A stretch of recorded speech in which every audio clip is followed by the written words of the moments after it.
Do for self or suffer the consequences. The wisdom of Elijah's inside of the conscientious. So I move with it. Rest in peace, Black family. This is Vicky Dillard, your sister with the curly braids.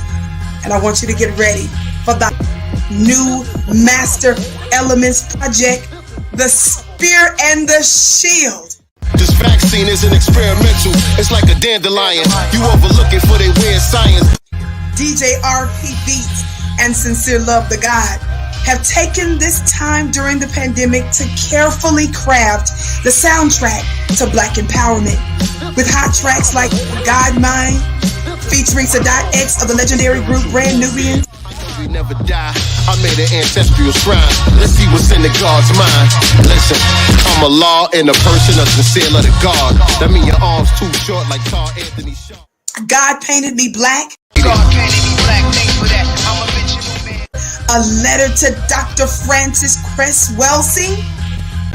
I say to the ancestors, dear Dr. Francis Cress Wilson, I just wanted to thank you for all the lessons you left us. So yes, I'm more than grateful.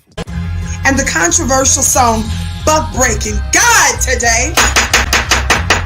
Why every black show they gotta have a transgender?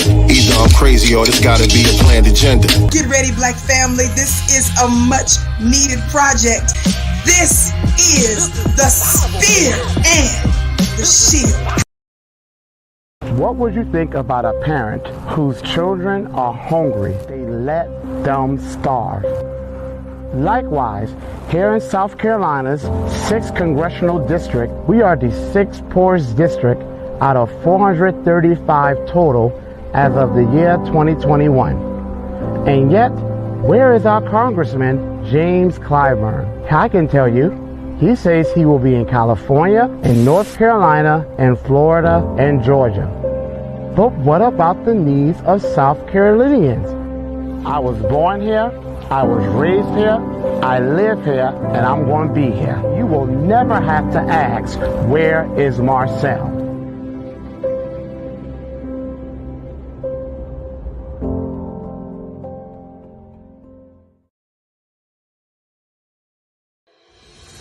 Black America. While we celebrate symbolism of having a black woman in the White House and a black woman in the Supreme Court, right now as we speak, black women are the most likely to lose their house. Black men have the shortest lives, black children have the highest suicide rate, and even though we are around 15 to 20% of the population, we are over 55% of those living in the streets. We are going to be third-class citizens in the nation we built. We better wake up and vote for real policy. Vote for Greg Marcel Dixon. Repair Black America to fix America.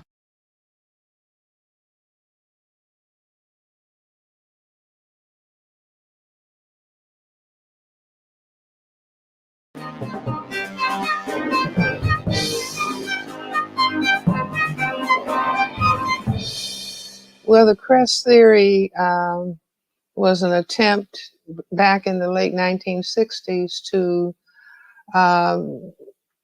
explain what I thought is it is a Crest theory of color confrontation and racism, white supremacy. An attempt to, as a psychiatrist, as a black psychiatrist, to understand, well, what exactly is this thing that we call racism, white supremacy? Looking at why do white people behave in the way that they do. You see, in concluding that it has to do, number one, with their minority status on the planet, their genetic recessive status, in that they could experience genetic annihilation, in that the overwhelming majority of people on the planet are black, brown, red, and yellow, and whites constitute fewer than 1/10 of the people on the planet. One of the things that we find that is happening now is there's this constant countdown. You see it on the news all the time. So when America's a majority minority nation, so there's still this countdown happening in terms of when white folks will be in the minority. They will be a majority minority, which is nonsensical. There will be a white minority. If the non-white, if the black, brown, red, and yellow people are here, they will be the majority and whites will be the minority. You see, and it's a illogical statement to talk about a majority minority. I mean, which is like white supremacy. I still have to put myself on top. I have to pose that I am genetically superior uh, to compensate. I say it's a compensation for a genetic recessive status. Well, I think I was the first person to talk about white genetic annihilation in those terms, and that racism is ultimately a total system for white genetic survival and to prevent white genetic annihilation on a planet that has the genetics and the demographics that exist on third planet from the sun, which is planet Earth. So I was the first to put it in those terms, and my thesis has not been refuted. I would say that if my definition is understood, that racism, white supremacy is the fear on the part of people who classify themselves as white about white genetic annihilation and the concern for white genetic survival. This would therefore mean logically and specifically that the focus has to be on Black males, because Black people have the greatest genetic potential to produce the Black pigment melanin, which gives all skin color. And since we have the highest level of genetically determined ability to produce this pigment that can cause white genetic annihilation, and it's only males who can impose sexual intercourse. And so the focus consciously, subconsciously has to zero in on the males. This is why I say that understanding, I'm not talking about institutional racism. I'm talking about a total system construct that develops out of certain patterns of thinking on the part of people who classify themselves as white relative to specific realities that exist on this planet. And so then once that is understood, that the fear of genetic annihilation that takes to the focus on the male, the Black male person, as being the number one perceived threat, the number one enemy, and everything flows from that. All right. Yes, We are indeed. not the master's teachers. We are the master students. Say that. Say We that. are not the master teachers. We are the master students and signal boosters for the voices of the new Black media. Yes, And also for indeed. the ones that have transitioned, such as our grandmother teacher. Yes, indeed. We are. Welcome, everybody. Welcome to another episode of Sincere Love the God Cast. I am the God, Sincere Love, here with my lovely co-host, Nicety Girl, in the digital building. What's going on with you? What's up? Peace, Black power, reparations, and death to white supremacy, everybody. Welcome to the Godcast, Sunday edition. Yes, indeed. And as you all should know, you were just hearing from Dr. Francis Cress Wilson, which you hear from quite often on this broadcast. Yes, Right. quite often. We have to bring those words back to life and bring those words back to the forefront and remind our people um, what's actually going on out here in this world, what the system of white supremacy is based on, and what it is exactly that we are dealing with in this war that we are in. And so, yeah, we here. Happy Sunday, everybody. We got another great broadcast coming up just ahead for y'all. And today we are actually joined by a guest.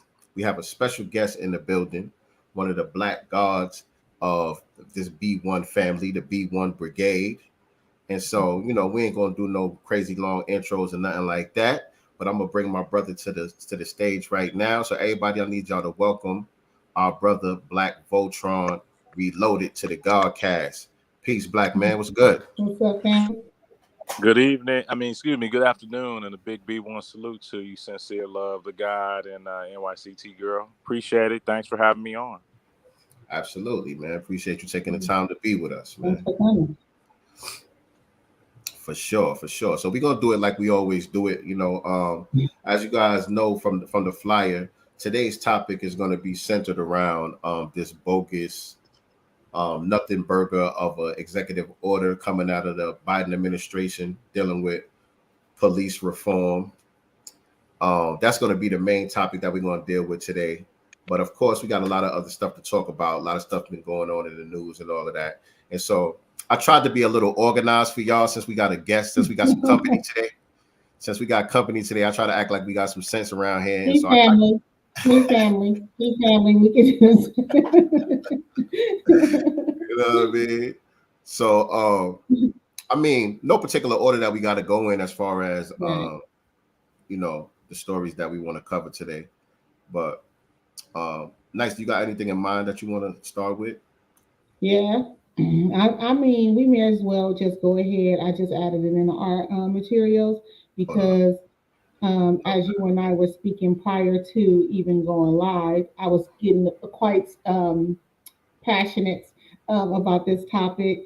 So y'all favorite grifter, Taylor Max, Martin Luther Cream, as some of us call him, decided to post something on Twitter yesterday, I believe yesterday, and it says, I am told this morning that at least two parents of children killed in Uvalde are considering having open casket funerals to show the world what happened to their babies, who are now completely unrecognizable. And of course, the black family went in, last night because it's like now you're trying to Emmett Till these victims, and again, rest in peace. This shouldn't have happened, right? No one is saying forget them, but we're going to stop them from always using things that happen to specifically foundational black Americans, black people, right? And always trying to make some type of comparative, I don't know, situation out of it. Leave Emmett Till alone. He never got justice. His family never got peace, never got justice. How dare you do that shit? Facts. Facts. And why I'm gonna why tell you why this. is it? And by the way, did you make it clear that you was talking about Sean King? I know we got all our nicknames and all Oh, that shit. But for yes, some I am people, talking some about some people that don't Sean know, King. that's I Sean King am. that she's referring to, who made the Yes, I tweet. am. And it's small, so I'm not gonna put it on the screen because you ain't gonna be able to see it anyway. But it says, I am told this morning that at least two parents of children killed in Uvalde are considering having open casket funerals to show the world what happened to their babies, who are now completely unrecognizable. And so why you think that they always have to latch on to the black struggle? Why you think it is that they do that? Is that some type of strategy that they have? It's been working, because i.e. Our Civil Rights Act that was specifically for us, or at least we thought it was specifically for us, but the language in it with that whole minority stuff. Of course, now we have all these minority groups, people of color groups that identify as minorities. So they're able to benefit off of that. And of course, they hear black people beating the drum loud, proud about no tangibles, no vote, and specifically reparations. I think that they are trying to make an opening for these people to get that. They already did it for the ones that was locked away at the border, talking about $450. And I think this situation is going to open up even more, Four hundred and for fifty thousand. $450,000, yeah, for the Right. kids that were Right. locked up. So they like to latch on to the black struggle and pretend that whatever happened to them is comparative to what's going on with black people and foundational black Americans in particular, in order For 500 to years. divert whatever resources, whatever legislation that may come out of it, so that our issues get watered down, and then whatever's going to be done about it benefits everybody except us. That's Just, the strategy, right? think about it. Taylor was all over Buffalo, and as soon as this came, he jumped on that, and that's okay. He's an activist, or whatever, Victor, so I expected him to get on it and, talk about it and stuff like that. But all like within days, millions of of dollars have been raised. He's, posting GoFundMe's. He's trying to act like he's not behind the GoFundMe, by the way. I don't believe that, but that he's just sharing it on his page. But we know his get down. Yet there has not been one GoFundMe for the victims in Buffalo, New York, and that one was a racially motivated massacre. Massacre. Right, and we're gonna We talk don't about know that what the too. motivation was behind this situation in Uvalde. Although unfortunate and sad, we don't know the situation. We don't know why he did this. We do know why, however, based on that idiot's gun, that he was targeting niggers, in his words, right, and saying, "Here's your reparations." Right, right. So yeah, You know, definitely. I find it. Oh, go ahead, bro. I'm sorry. Yeah. I was about to bring you right on into it. Get your reaction to that disrespectful tweet from Sean King. Go ahead. Well, I mean, let's keep it 100. I mean, does anybody still listen to Malcolm X and Martin Luther King? I mean, let's be Yeah, real, y'all.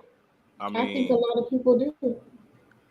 Sadly, we don't, but wow. he has a Yeah, huge following. a huge following doesn't necessarily mean that, people are still listening to him. I mean, I think we here in the new black media, intelligent black society, and the black grassroots have kind of like neutered and neutralized whatever effectiveness him, that other fake activists, to Tamika Mallory, and the My rest of time. these, yeah, these fake activists, man. I mean, that's like a career for these people. Yeah. Going around talking loud, saying they're gonna do this and that, but then turn around making Cadillac commercials and just enriching themselves like black. Right, and I was gonna say it may seem like they have a significant influence because they have large followings, but we have to also remember that they are propped up by the establishment, mainstream Right. media. You know what I'm Yeah. saying? These corporations are in bed with them, and even he's been tweeting or putting on his Instagram how he's been in direct contact with the Biden The administration. Department You of know, Justice. Yeah. yeah, about this bill that we're gonna be talking about a little bit later on. He got always the inside scoop about everything. So, if they're looking at you, you know what I'm saying, they holding you up, then that should be our cue right there that you ain't shit. Right. Controlled opposition. Exactly. Right. Controlled opposition. I mean, how do you get an $800,000 house in New Jersey? He said Black his Lives wife. Matter It was sitting his on 100 wife's million. credit. He said Right. it was his wife, Right. which was a cop out. That was very cowardice and dumb because you're married, so you are one. It's not no hers and mine. It's us, fool. So to even throw that on her, her black ass should have walked out. I'm getting a divorce, nigga. Here's these papers. Like, why would you sell your wife out like that? Well, she ain't gonna leave because she wants them benefits and Probably. stuff. As long as the benefits are Okay. coming in, she ain't gonna leave. But when he finally gets played out, and people, finally, the slow people finally see him for who he is, it's gonna be like a Black Lives Matter de-evolution, and Mm. he's gonna sink back to nothing. She gonna leave him, divorce him. He gonna be stuck with that child support, and he gonna be sitting up there talking about woe is me. I Well, I, he's I white, just so he yeah, has $1 million worth of that's whiteness true. too. So That's he'll be true. all right. I keep He'll forgetting be that. all right. I keep forgetting that. So, Black Voltron, why do you think that these other groups love to try to conflate their issues with ours and attach themselves to our struggle? What do you think that's about? It's simple to me. I mean, we foundational Black Americans are the only one here in these United States that have an actual reparations claim. Minus the Native Americans, but they're considered their own separate nation.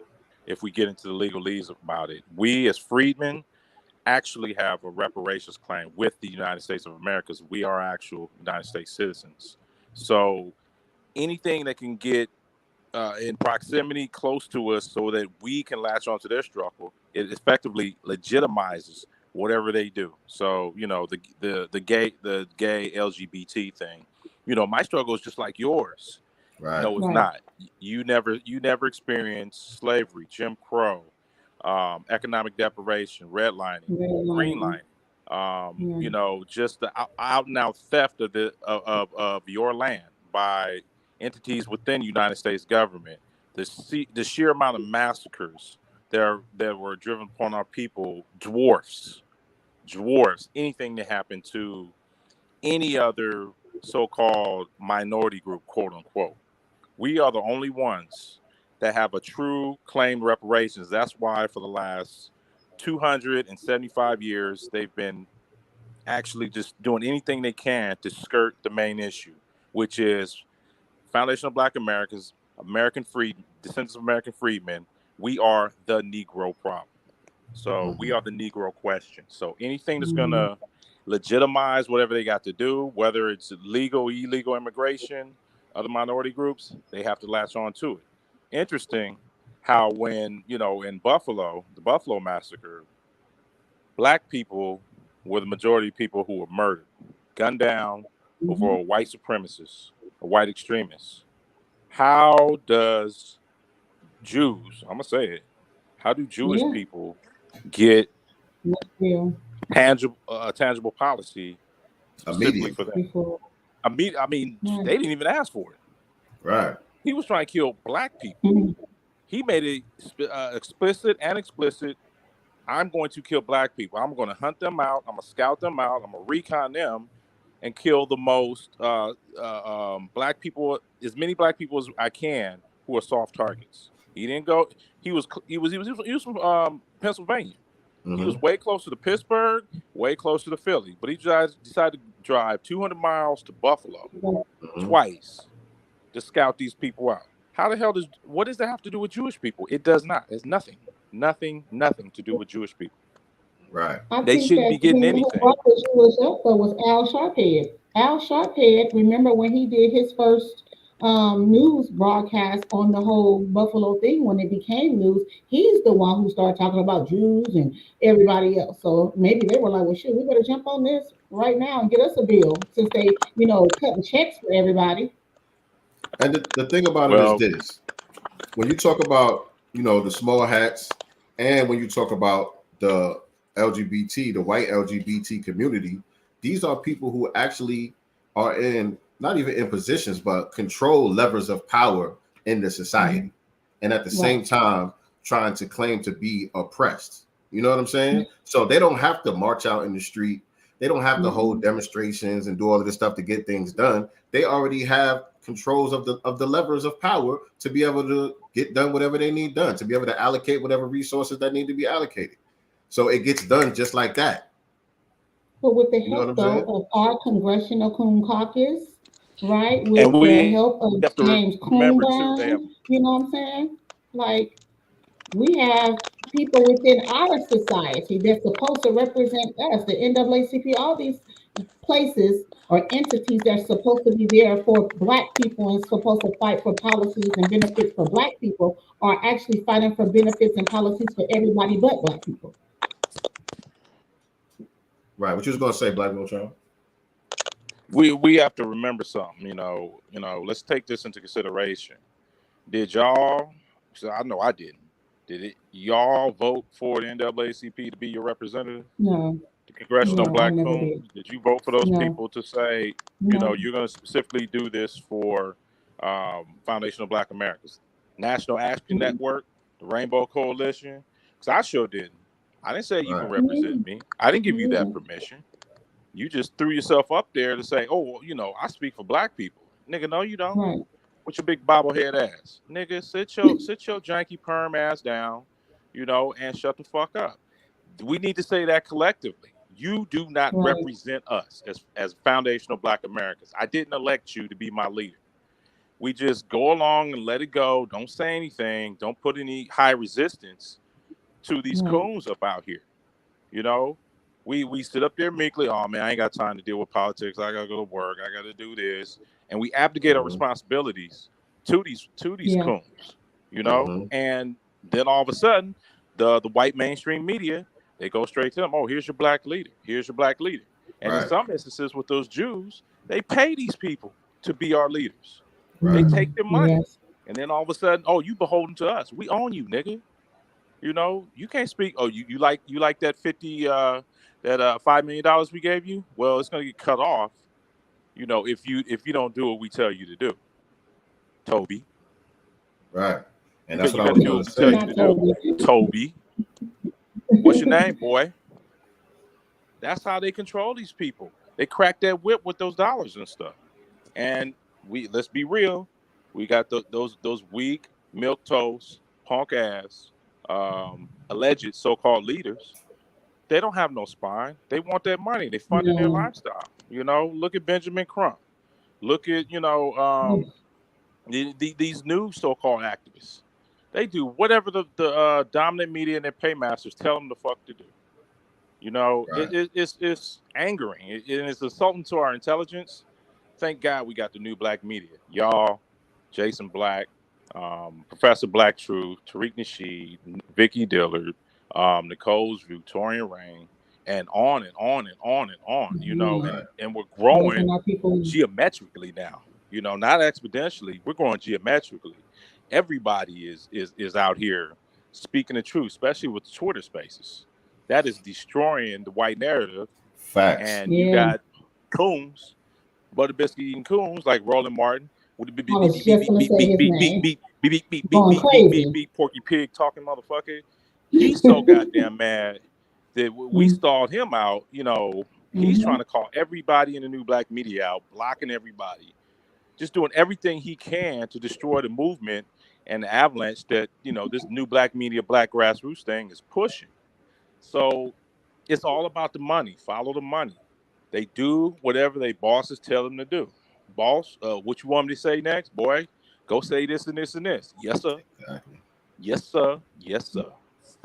Exactly.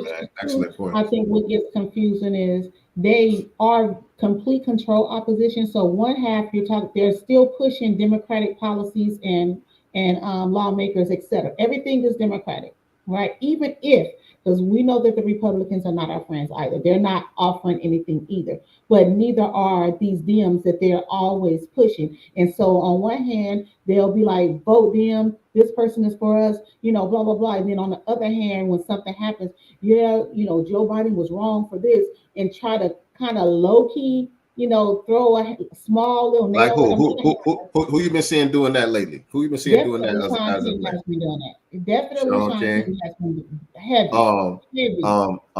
What's the other dude? Uncle Luke. Uncle Luke, he just snapped on me on Twitter, you guys. Right. Because I asked him, I said, who sent you? First, I was seeing, his messages between he and Joy Reid and Jamel Hill, right? And he's like, yeah, these my sisters. And then he's like tagging Joe Biden. Yeah, Joe Biden, you did it. This is what the black community was talking about when he signed this stupid nothing burger executive order. But prior to that, he did a spaces talking about, black agendas and stuff. So he was sounding good. Right after that, you start tagging these heifers. So I'm like, well, you're really not connected to the grassroots, So I put one day, like, who sent you? So he doesn't say anything at this point, right? And so it's like another couple days, and he's still high-fiving these two mammies. So I was like, I asked you before, I'm gonna ask you again, who sent you?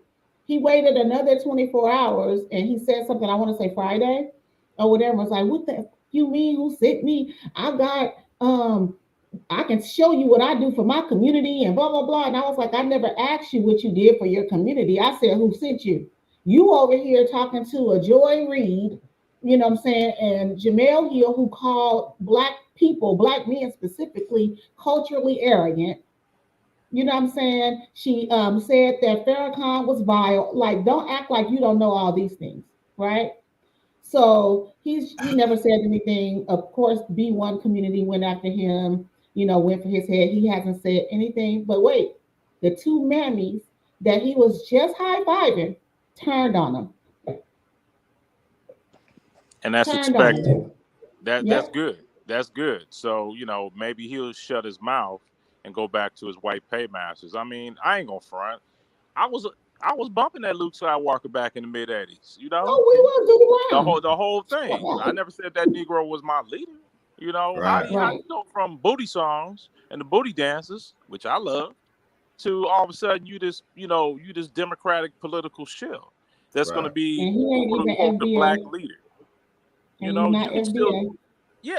Well, yeah, of course he's non-FBA, and okay, you done did a whole lot for the folks in Miami. I respect that, but nationwide, nigga, I'm in Oakland. Didn't nobody say you Right. my leader, dude? You an entertainer. Keep that 100. You do that song and dance for them white folks and whatever black folks who want to listen to you, but don't all of a sudden become this, this brand new political activist all of a sudden. No, Chill. Negro, you known for booty songs. Let's keep it 100. Let's keep it at Let's that. keep it Booty songs for everybody else's children, but not your own. So you're a hypocrite on top right. of that. So, Oh, and today, like you y'all, he said, tags Roland Martin. Queen, Right? yeah, who sent you? He, That was a legitimate question. Who sent you? right. Because we didn't ask Who for you, sent you? dude. Sit, Mm-mm. sit your monkey ass down and make some more booty songs and stuff. Captain Luke. And Right. today he I'll invited. go coach the football Today team or whatever. he tagged Roland Martin today, inviting Roland Martin to something he's having in Miami. So you're further trying to align yourself with the very people that the black grassroots have rejected completely. But you still trying to legitimize them and yourself. You still want to, for whatever reason, want to hang your hat onto these people. And that's the reason why we got to keep our foot on these folks' necks. Whenever their name come up, whenever their face pop up, people need to understand that, these are the enemies. People need to understand that these are white supremacist collaborators. You know what I'm saying? And the thing that I didn't like that he was doing, we was in his Twitter space the other day, and I was waiting to get on the mic, but he was taking forever to call me up, and I had to bounce. But, you over here conflating, what happened in Buffalo to what happened in Texas, and even what happened out there in California at that Asian church or whatever the case may be. And beyond that, you were comparing these things to crime that goes on in the black community too, trying to make that comparative as well. You know what I'm saying? Like he had me heated in that space. I'm like, please let me get on this mic, but I'm hearing myself. Am I good? Am I good? I got put in some earphones. Did I mess y'all up? Oh, my side. Yeah, I'm hearing myself twice. I'm sorry. Hold on.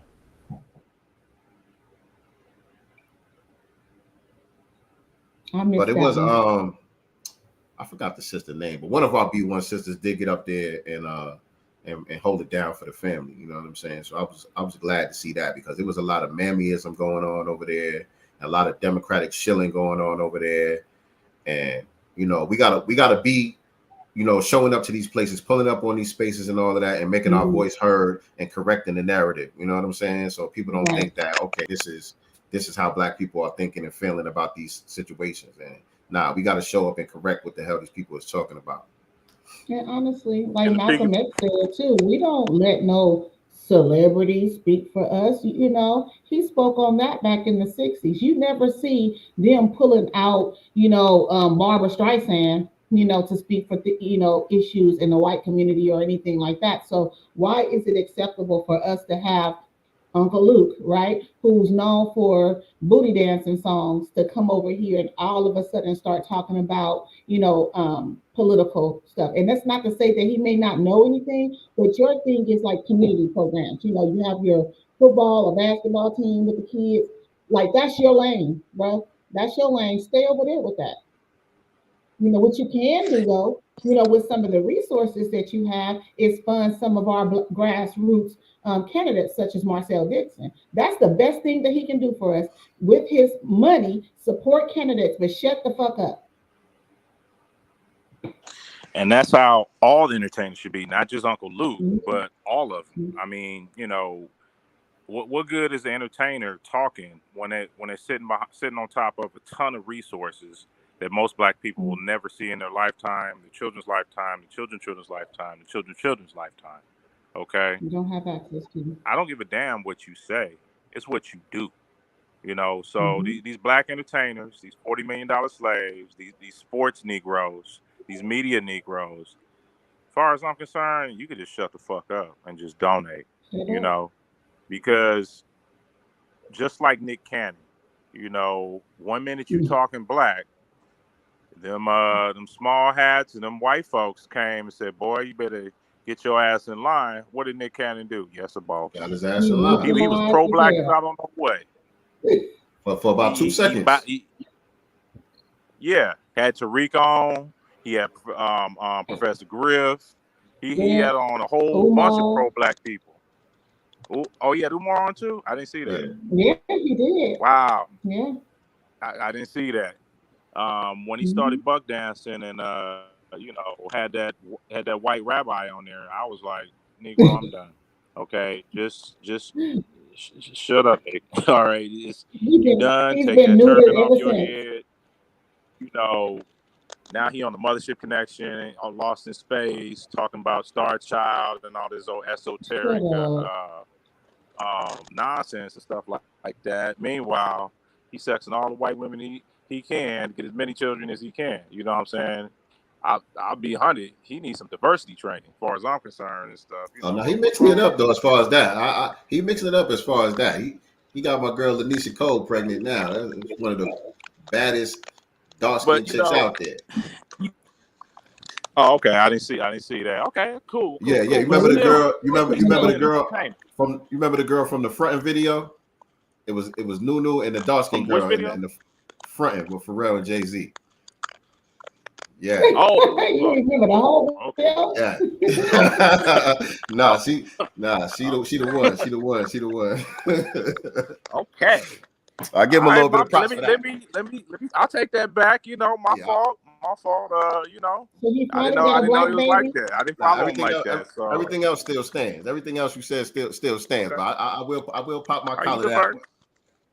But you know, I gotta give him his props. He got a cool one. All right, he got a real cool one. All right, but still, that still was a loss for black people when we saw that. You know, you were for 2 seconds you were full throated B1, and then them white folks said, "Boy, shut the fuck up." And he said, "Yes, a boss." And then he said, "What's your name, boy?" Kunta. Toby Master.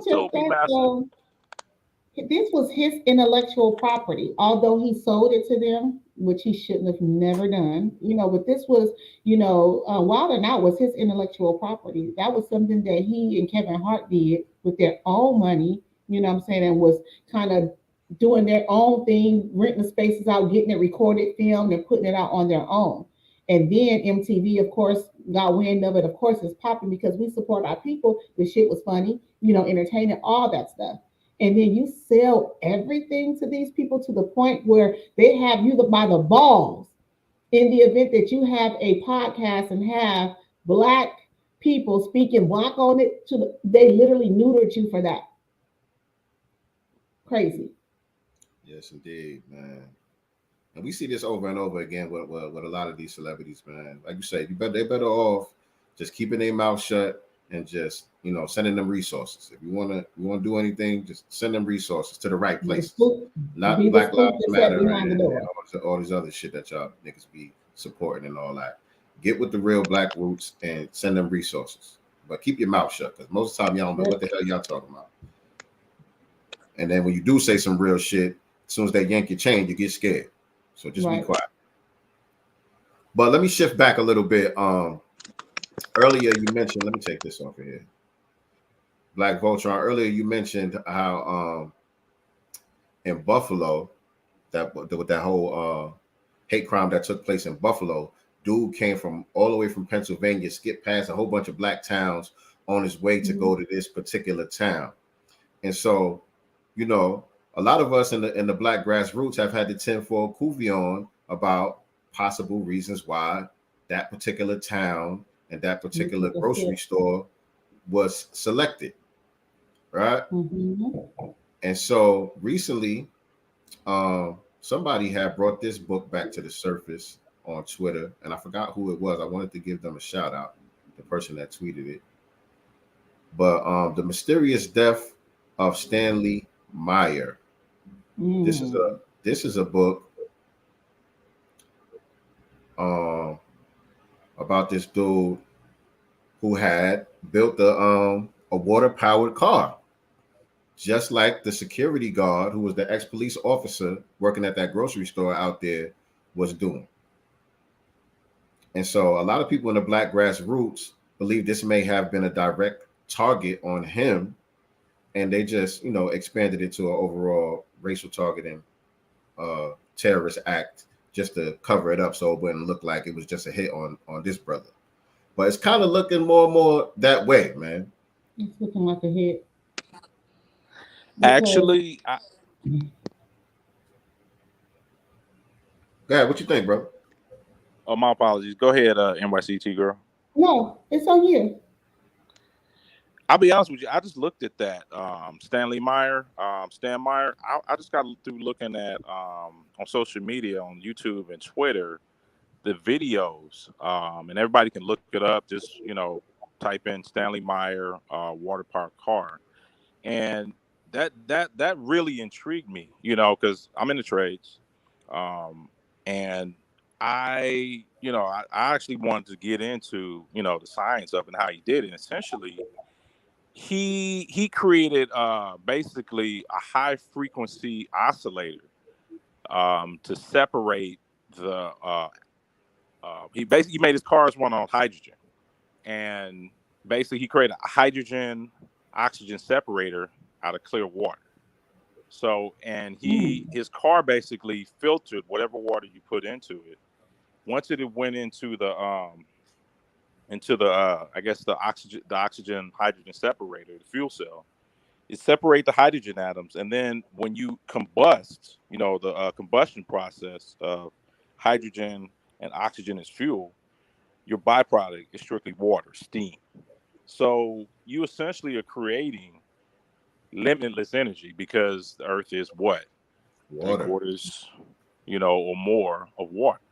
So that is a threat to the world order in a magnitude that people cannot truly understand. And I actually saw the device running. The thing was going up and down the road like 40, 50, 60 miles an hour.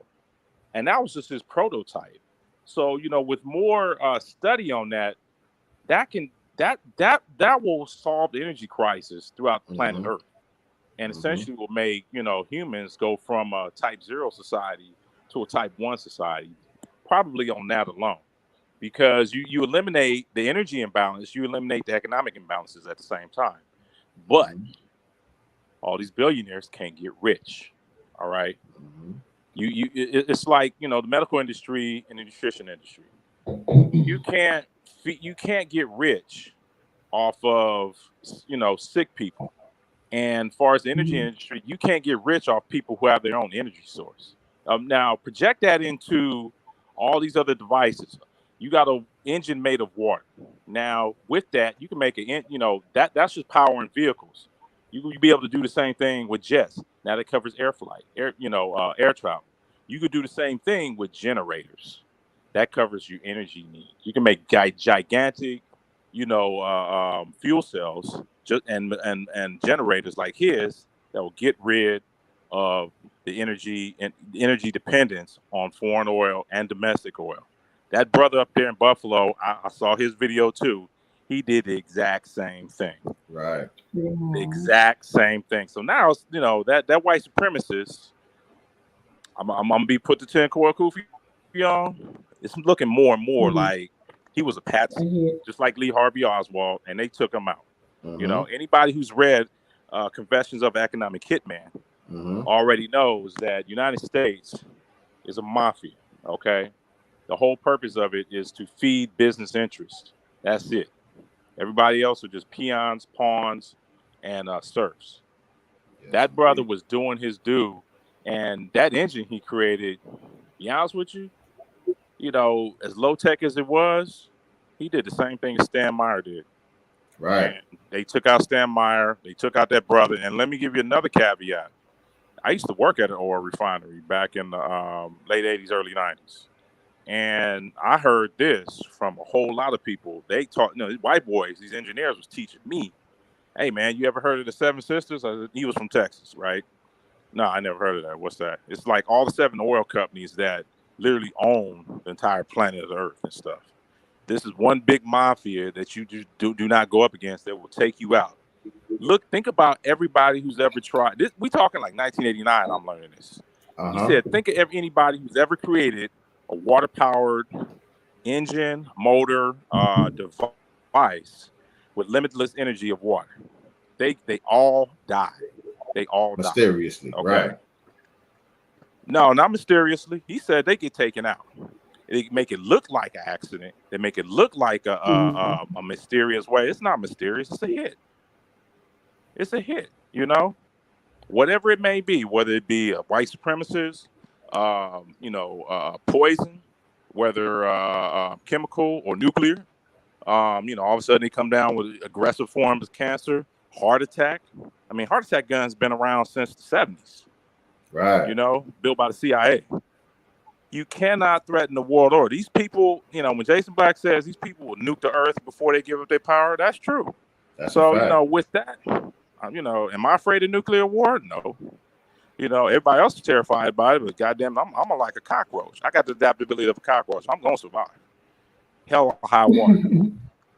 Right. And that's the mentality Black people got to have. Stop being scared all the damn time. All right. Oh, the brother got taken out because he created a water car. All right, we'll create another. If they try to nuke the earth, because you're gonna be targeted even if you're sitting around doing nothing. You're still a target. So right. That's but my thing is, they can find a way if they say bought his patent, his idea, or brought him in. What's wrong with creating vehicles like that? You did with the electric vehicles that they have now. So what's wrong with introducing a new idea, to consumers? Like, why literally kill people? Like, what type of? Because when you're talking about a limitless energy source like that, that's something that's going to be hard for them to monetize. It's going to be hard for them to, create an industry around that where they can hoard that resource. You know what I'm saying? The water is available to anybody. Just like the other brother that was out there in Michigan, he had that machine that was making clean water out of thin air. Mm-hmm. And they went and sabotaged that machine down there. You know what I'm saying? I know Tariq was talking about that last week on his show. But yeah, you know what I'm saying? When it's something like that, like even when you talk about, people like Dr. Sabi and other doctors, who've been taken out. You know what I'm saying? A lot of these herbs and stuff is just readily available. You know what I'm saying? You can get some seeds and just grow them. And then, you're a threat to the pharmaceutical industry. You know what I'm saying? And so if it's not something that they can hoard all the resources for and then, set a price for it, then it's a problem. It's a problem. It's an artificial system.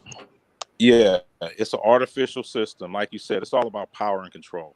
Being able to control, the resources of the many, specifically only for the few, the selected few. That's all it is. And you just explained, Sincere, the pharmaceutical industry is tied into the petrochemical industry. Everything. So they get all the resources, the base resources for the pharmaceutical industry from the petrochemical industry, money too. So that's all. It's just simple power and control. It's the nature of white people. We got to remember that. This system of white supremacy is evil. They will do anything and everything to control it. And that's why they don't want to give us reparations, because the thing is they need to have someone to have their foot on, basically. I think at this point it's entertaining to them to subjugate Black people. They know that if we get our reparations, we won't need them anymore. And they can't have that. But the thing is, also, everything that they create typically is off of a Black mind. What real inventions have they really made? It was against the law for Black people to patent things. So nothing that they have right now and that they have the power over right now, they've actually built themselves with their own minds. Right. That's a fact. And we have to remember too, it's ongoing. It's been ongoing. This ain't nothing new. It's, they did the same thing 100 years ago to Nikola Tesla that they did to that brother. And does anybody remember at the beginning of COVID, that brother over there in Madagascar, I believe, he created like a cure for COVID. And Tariq was trying to get some of that drink, and then all of a sudden it blew up, and then you never heard about it again. Yeah, that orange drink that he had came up with. Yeah. Yep. So, that's something that's natural, came from specific fruits over there in Madagascar, something natural that could have, basically cured the world of COVID. Shut him down. Never heard from him again. Never heard of that drink again. Then all of a sudden, Moderna, Johnson Johnson, and the rest of these drug companies, these pharmaceutical companies, come out with the COVID vaccine, along with Chinese and European ones and stuff too, Abbott Labs and whatever they got in China. And now all of a sudden, everybody has to get a shot, and then they mandated it. So, people out here wondering how fast system's going to start in the United States. It started, It's y'all, already here. It's with already COVID. here. That was the test run. How many people are going to subject themselves to mandatory rules that the government sets? They basically said you can't buy or sell, unless you get this shot. Here in Oakland, they just lifted the vaccine requirements to go into a goddamn restaurant 2 weeks That's ago. crazy. I'm in man. LA. 2 weeks ago. That's fucking You couldn't crazy. go into a restaurant, a bar, a movie theater, anywhere where there's a group of people, 20 what they say, 25 people or more. You couldn't go into a public facility, restaurant, nothing, where where you had to have a COVID vaccine mandatory, had to have your COVID stamp. I was like, I ain't doing that shit. I'll do, Oh yeah. I'll cook, I'll do Right. DoorDash, I'll do anything else, but you're not gonna force me not to eat, not to have a job, unless I take that shot. And they're still individual companies are still enforcing that out here in the San Francisco Bay Area. Okay, I'm in LA. but Same thing. Same thing. Yeah, Georgia's like another planet or something, man. Like we were like Yeah. the last ones to shut down and the first ones to open back up, and I feel like the pandemic never happened down here. To tell you the truth, you know what I'm saying? Like Yeah. you still see certain people wearing masks and stuff like that, but nothing is mandatory for you to Oh, go in there's still anywhere. I guess signs here in LA. certain jobs, they had mandated it for the employees and schools and stuff like that.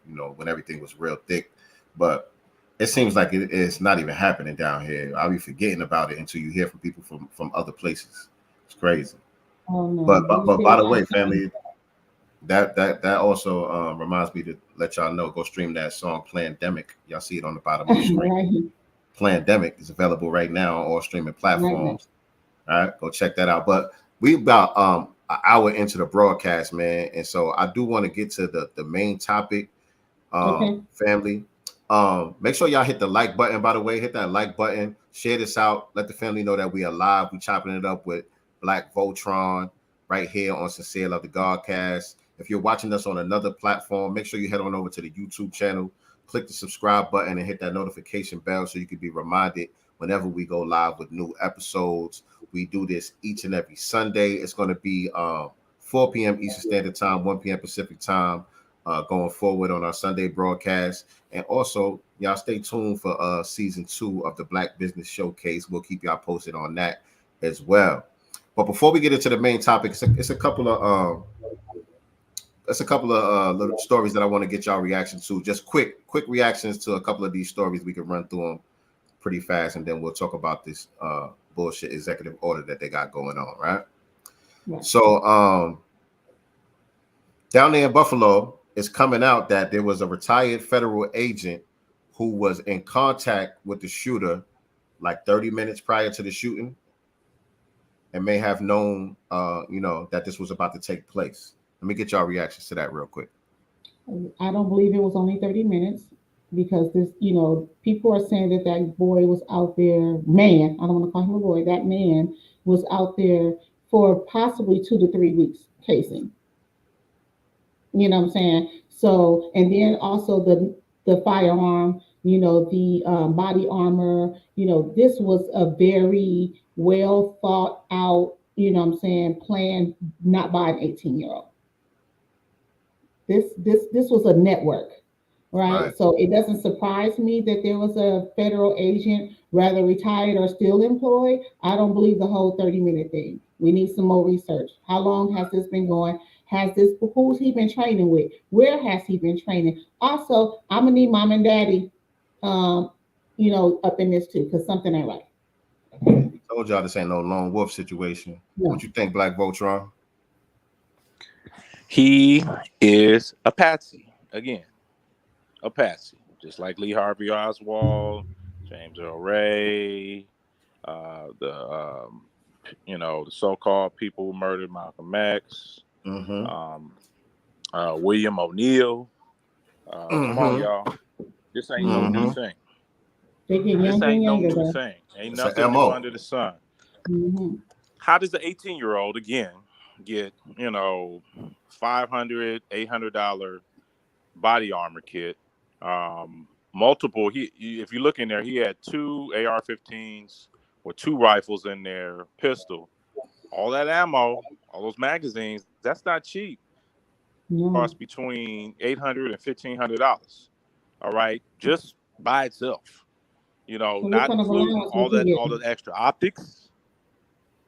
Yeah, all those extra optics. Where do you get the money? Right. How can he afford all this stuff? I mean, he's kitted out for battle. Right. Uniform, vehicle, gas, the camera streaming system, and all what that was shit. he staying? So was he at a hotel? Right. Was he Them staying in a friend's GoPros. house? Right. So yeah, I mean, he's this again. We go back to the conspiracy thing. Why did he shoot the brother first, the security guard agent? He knew he was shooting at. He knew he was shooting at. This is all a cover up to me. There's nothing new under the sun. These people take people out who are threats, and then will use anything and everything as their way to cover up the incident. So, But he made sure he didn't kill the white man. He was very, compassionate, when it came to the white man that he almost shot and said, "I'm sorry," and kept it pushing. So he made sure he didn't kill the white man. Yeah. The manifesto itself, if anybody read it, I mean, if you want to get it from me, I'll send y'all a link if you hit me in the DMs. But okay, cool. Anybody who read that manifesto, that moron didn't create that shit. You know what I'm saying? You saying he been training since he was 13, 14 years old, without his parents' knowledge. That worldview. Without his parents' knowledge. Why is the white mainstream media so passive and quiet about his parents and we didn't know what's going on? Man, bullshit. My mom was single mom, knew everything that was going on in her house. Even at I could do a 18. goddamn thing. Even at 18, right? 18 or 16, Sure. 17, 18. They didn't know nothing. No. Right. I knew what the hell was going on in my daughter's house. What's going on with her, when she was in my house. So I call bullshit on that, Yeah.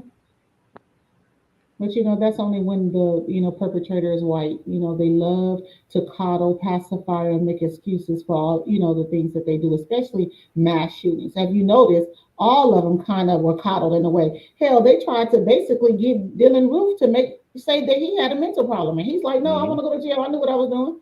Right. I'm a martyr." He wanted to go to jail. Right. If they all got a mental disorder, why aren't we mentally profiling all white males?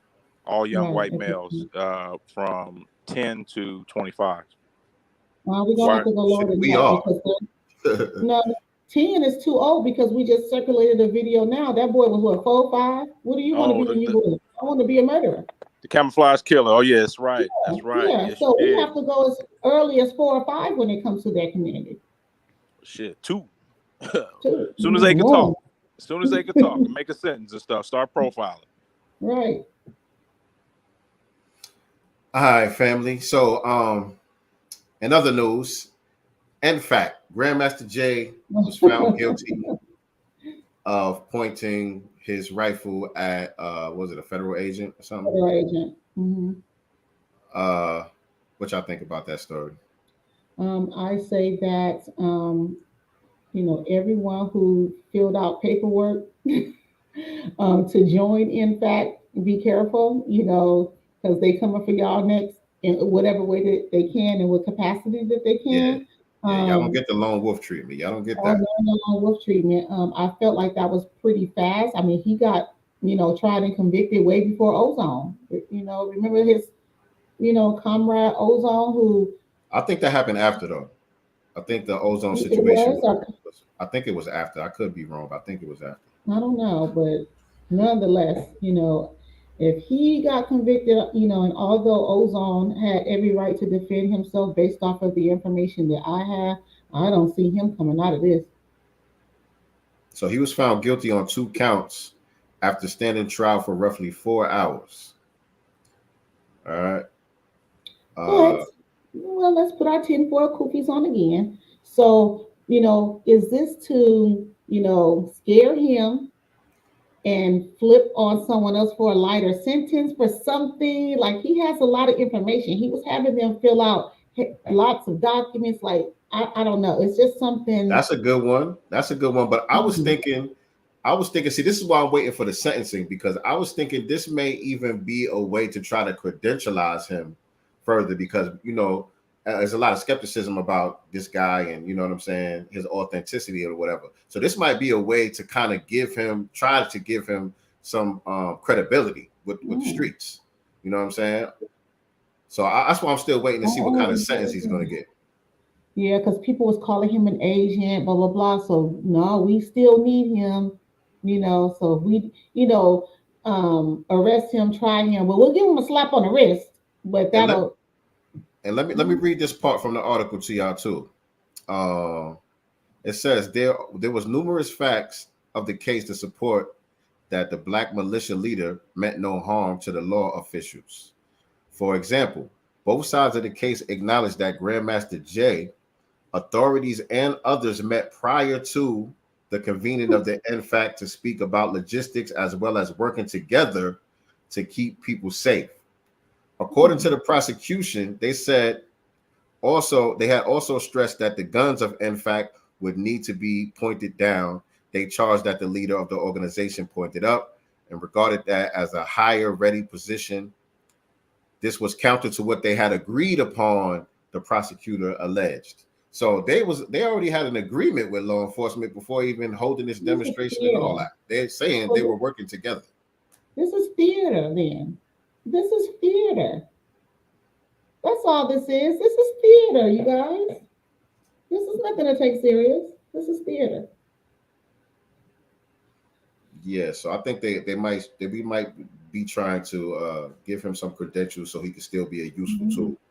Yeah, this is theater. Scam Master J. Scam Master J. Scam Master J is his name, and all wild DJs he will tame. Yeah, because that nigga was scamming in the DJ community too. Right. I mean, come on, man. Anybody who did any type of research on Scam Master J already know he's another patsy. I mean, when he came out, I actually looked up that NFAC information. To be honest with you, I thought about, and then I thought about it. Wait a minute. You want a name, address, phone number, driver's license, serial number, make and model and serial number of our weapons. I'm like, nigga, who is you? This ain't no FBI, DOJ background check. You're not filling out the FBI forms when you when you get a firearm. Nigga, who is you? I don't know you. Right. What you need to be giving me some information. So that right there told me this is a humongous setup. And then Tariq came out like a month later, started dropping all the receipts on him and stuff like that. So he's another patsy. I'm gonna need Tariq to stop holding on to receipts though, because I know his strategy a little bit. He'll sit back and just wait, kind of like, I'm not gonna kill their moment right now. Let me just allow it to go on. But I'm gonna need him to just, smack it right then and there, like just cut this shit out. He'd be purposely holding on to the receipts. Well, think about if he came out earlier, people would be like, "Oh, nigga, why you hating? Why you hating on the man? This is a black," and people actually said that. This is a black organization like the Black Panthers. We standing up for black folks, blah, blah, blah, blah, blah, blah. Then now he has literally, it was thousands of people who joined the NFAC, y'all. Right. It ain't no little thing. And he has all their pertinent information. So Ozone is fucked. because what you think they convicted Scam Master Jay, and now he's gonna try to plead something to get a reduced sentence. Who you think he gonna snitch on? But the Ozone. thing is, with Ozone too, you guys remember he kind of fled. It was people within the NFAC that turned him in. Yeah, that's what I heard too. Well, there's always infiltrators in the group. I mean, have we not learned about the Black Panthers? COINTELPRO. We 50 Anything. years later, and we still making the same dumbass mistakes that the Black Right. Panthers did. Excuse me, 55 years later, going on 60 years later. Right. I mean, why are you gonna join an organization when that's not even that's 1960s strategy, 1950s and 60s strategy? That's like having 1950s and 60s technology. You sit up here with a black and white TV, and we going into the metaverse and stuff in 2022, and you talking about, oh man, we get this done with this black and white, man. Just sit it on top of the broken TV and stuff, the big broken TV at the bottom and stuff, with that ignorance and stuff. It's like, how you get, how you sitting on tubes, a tube TV, and we in the microprocessors and stuff like that, and into third dimension quantum physics matrix and that. stuff like that, and you still stuck in the 60s. Right. It don't work. You know what I'm saying? Will for ignorance. There we go. And therein lies the problem. The ignorant people, the people who are just coming into the black empowerment spaces, people who are just, curious, people who just are totally ignorant and just saying, hey man, it's a cool thing to do. What y'all brothers doing? Just regular street folks. Yeah, right. Emotionally And, triggered and just being reactive. Yeah, and just like no critical thinking. This pains me, man. Just to just see black folks needing to belong to a club and stuff. Like we 5 years old. The need for a leader, the need for it to be led and stuff. You know what I'm saying? Like it's okay. Obviously, like we have our B1. The code, obviously, we know it's a leader. We don't have to stand up with signs and do formations with our firearms to know if something pop off. I got you. You got, what I'm saying? Like all this like extra theatrics to bring attention to yourself. And this is what you get with it. Like, theatrics. It doesn't make sense. The theatrics is annoying. Just the theatrics, niggas always got to put on a goddamn show. Even if it's like, you be seeing the pimps in the street. You know what I'm saying? And they always got to be extra with the showmanship. What's going on, partner? We doing this shit over here. Yeah, nigga. Just the extra foolishness. About out there in the town. We always got to show our teeth and stuff. Just acting a motherfucking fool. You just can't just be still, chill, and and rest and revel in who you are. You know what I'm saying? You niggas always got to put on the motherfucking show. And that's our downfall. Niggas can't be quiet. Yeah, always gotta be, look at me, look at me, look at me, look at me, look at me, look at me, nigga. You can't tell niggas everything, especially certain Negroes, everything, especially plans and real strategies. You know what I'm saying? You can give them a little information to circulate, but the real shit is certain things you just cannot. Some shit you can't tell nobody. You literally have to just tell yourself. If you want to talk to somebody, you better talk to the four walls. You cannot share it, especially if you wanted to, work. You just can't, unfortunately. Hence why the B1 spaces are small and the gossip sites are humongous. Look at Tasha K. Case in point.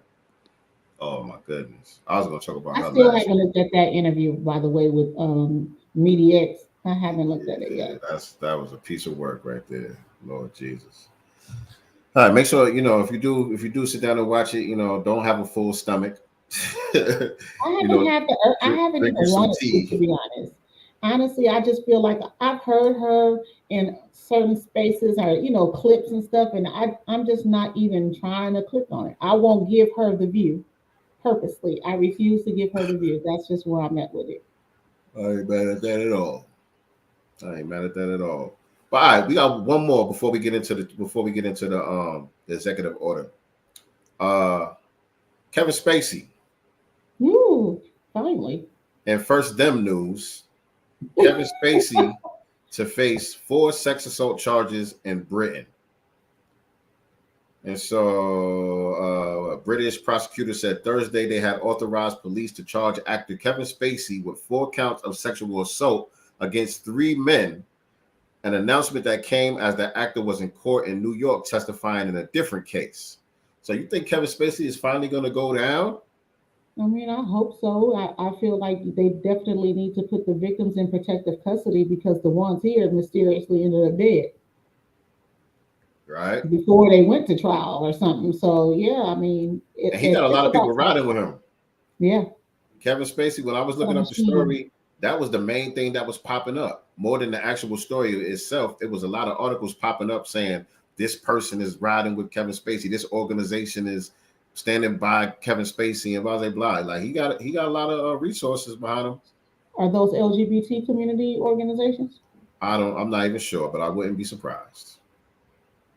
And also, just speaking of them, and I know it's off topic, but I'm gonna slide it in. The LGBT community is going to have to take ownership of this shooter in Uvalde who was wearing dresses and stuff like that. You know, I think that was his issue partially. They alluded to him, I guess, being trans or maybe, gay or something like that and not accepted in the home, hence why he shot his grandmother. You know, they may have to take a nail on this. Now, are you sure? Because I didn't see that, but I heard Tariq say that there was fake pictures of a trans person that people were saying was the shooter, but it wasn't actually him. No, I saw the fake one, and it was an older dude. Okay, yeah, I didn't know about that wearing dresses and all that part. And mind you, you heard what Jason Black said last night. The mom's boyfriend was like, "Yeah, he been strange." He wasn't even like supportive. Like, I don't know. You know, he just was completely off code. Like, I don't know that he'd been strange for a long time. Yeah, but sorry, how come this Kevin Spacey story isn't all over the place? Why isn't this a big thing? Why is it just like, they kind of mention it in passing? And he's not black. He's not Bill Cosby. He's not right. They still talking about Bill Cosby. They still dragging Bill back in the court. Right. Kevin Spacey, I mean, if they didn't give him at the height of the Me Too movement, why would you think they're going to catch him now? I mean, the case is in Britain. All he got to do is just never go to Britain again. And, United States ain't going to extradite Kevin Spacey to England, period. Wow. So, yeah, he's going to get out of it because all he'll say is, well, I just won't go to England ever again. I'm cool. I got money. I got resources. I got, LGBT people backing me up. What you going to do about it? And so Hollywood is still going to work with him too. Right.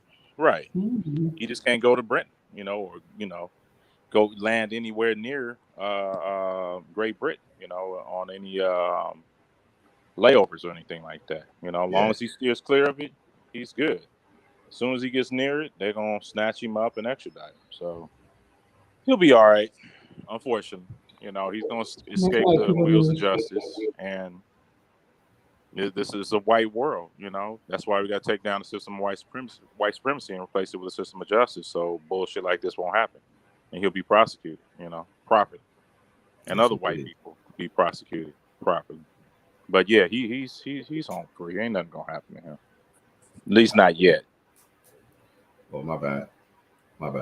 Yeah, I agree with that, 100%. 100%. But all right, family. Again, make sure y'all hit that like button. Make sure y'all share this out. Y'all are watching Sincere Love the Godcast. I am the God, Sincere Love. My lovely co-host, Nicey Girl, and we are chopping it up with Black Voltron Reloaded on this Sunday afternoon. And so the main topic for today is about this Joe Biden historic executive order that took effect. I think it goes into effect on July, but he signed it the other day. And we've been taking a look at it. And, the survey has determined it's a nothing burger.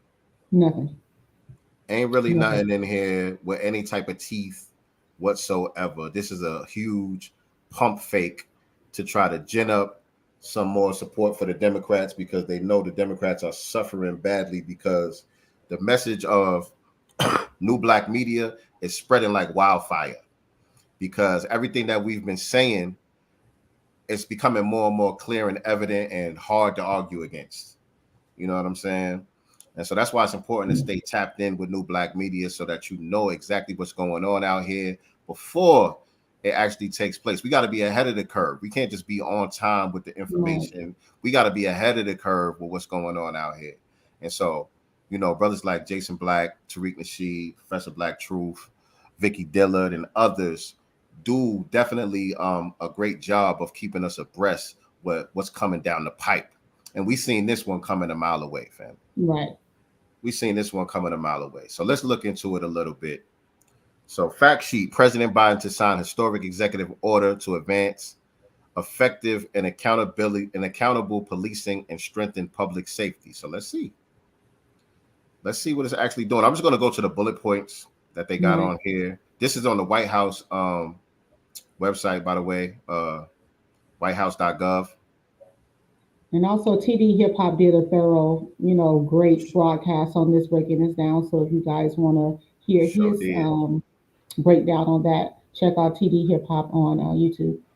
For sure. Sure did. He always do a great job. So this EO creates a new national database of police misconduct. The EO orders the Attorney General to establish a national law enforcement accountability database, which all federal law enforcement agencies must participate. The database will include records of officer misconduct, including convictions, terminations, decertifications, civil rights judgments, resignations, and retirements while under investigation for serious misconduct, and sustained complaints or records of disciplinary actions for serious misconduct, as well as commendations and awards. So my question to a lot of that, first of all, don't miss the point where this only applies to federal law enforcement agencies. Don't miss that part. People come in contact with them. It's very rare Black people come in contact with these federal agents. Very rare. Right. It doesn't apply to your local law enforcement agencies, your state level enforcement agencies. You know what I'm saying? The people who are carrying out these hate crimes against Black people, you know what I'm saying? These extrajudicial murders that's been taking place rarely occur by one of these federal law enforcement agencies. So don't miss that part. Right. But also, damn, y'all ain't been collecting this type of data all this time. Right. Exactly. Right. Police misconduct. You know what I'm saying? It's like y'all ain't been collecting this type of data. Right. You need the president to put a whole executive order in place for y'all to keep track of police misconduct and brutalization. And go ahead, bro. Yeah. And people got to remember, executive orders aren't law. All right. It's just an order while the chief executive, the president of the United States, is in office. Soon as he leaves, the next president, chief executive of the United States, can sign another executive order negating all that stuff. Just like Biden did with the Keystone Pipeline thing. When Donald Trump opened it up, he shut it right down. Hence why we in this fuel crisis and this fuel shortage and stuff. Right now, the gas is so high. It's like you said, it's a nothing burger, unless it's signed by Congress into law, specifically like an amendment, or some type of codified language that says, this is the law of the United States. It's a nothing burger. Okay, but let me ask you this though. With that being said, just to play, devil's advocate, what would you say to people who would say, well, you guys are asking him to sign an executive order for an anti-Black hate crime. So if he does that, are y'all just going to say that's a nothing burger as well? Yes. I mean, it's a temporary stopgap measure. Yes. Just like this is a temporary stopgap measure, because until it's signed into law, passed by the Congress, the House of Representatives and the Senate, and then signed by the president, it is not a law of the United States. It's an order.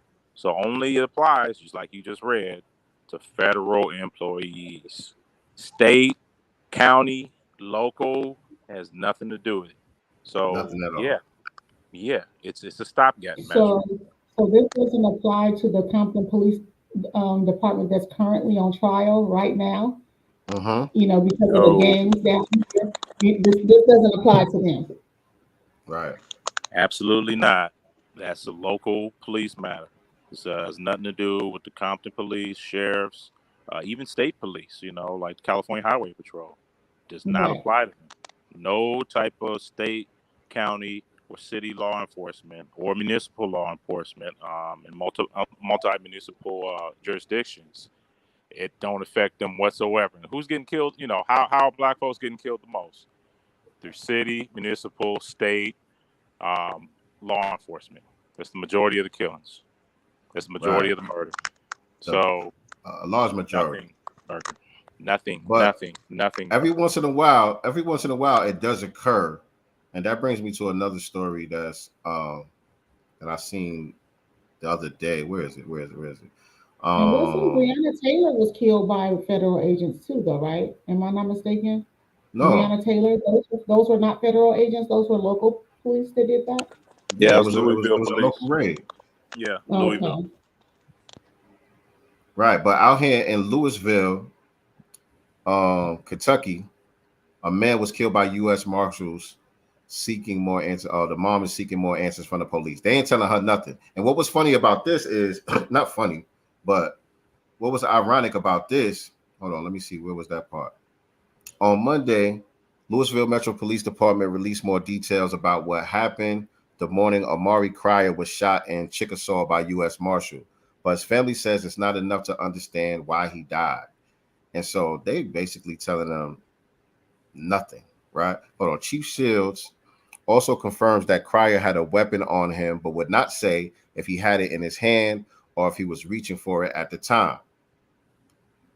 They could have shot my son in the legs, not saying I wanted him shot at all, but y'all shot my son unarmed while running away. So the mom is saying he was unarmed. The DA is saying he did have a weapon, but they didn't specify whether he reached for the weapon, if he had the weapon in his hand or not. And he's running away. And he was running away. He was running away. And I think he got shot in the back of the head. Sincere, is this the brother? Cause I just saw one last night.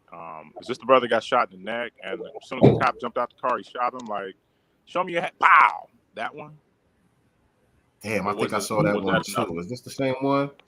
I haven't seen so many. I can't keep up. Right.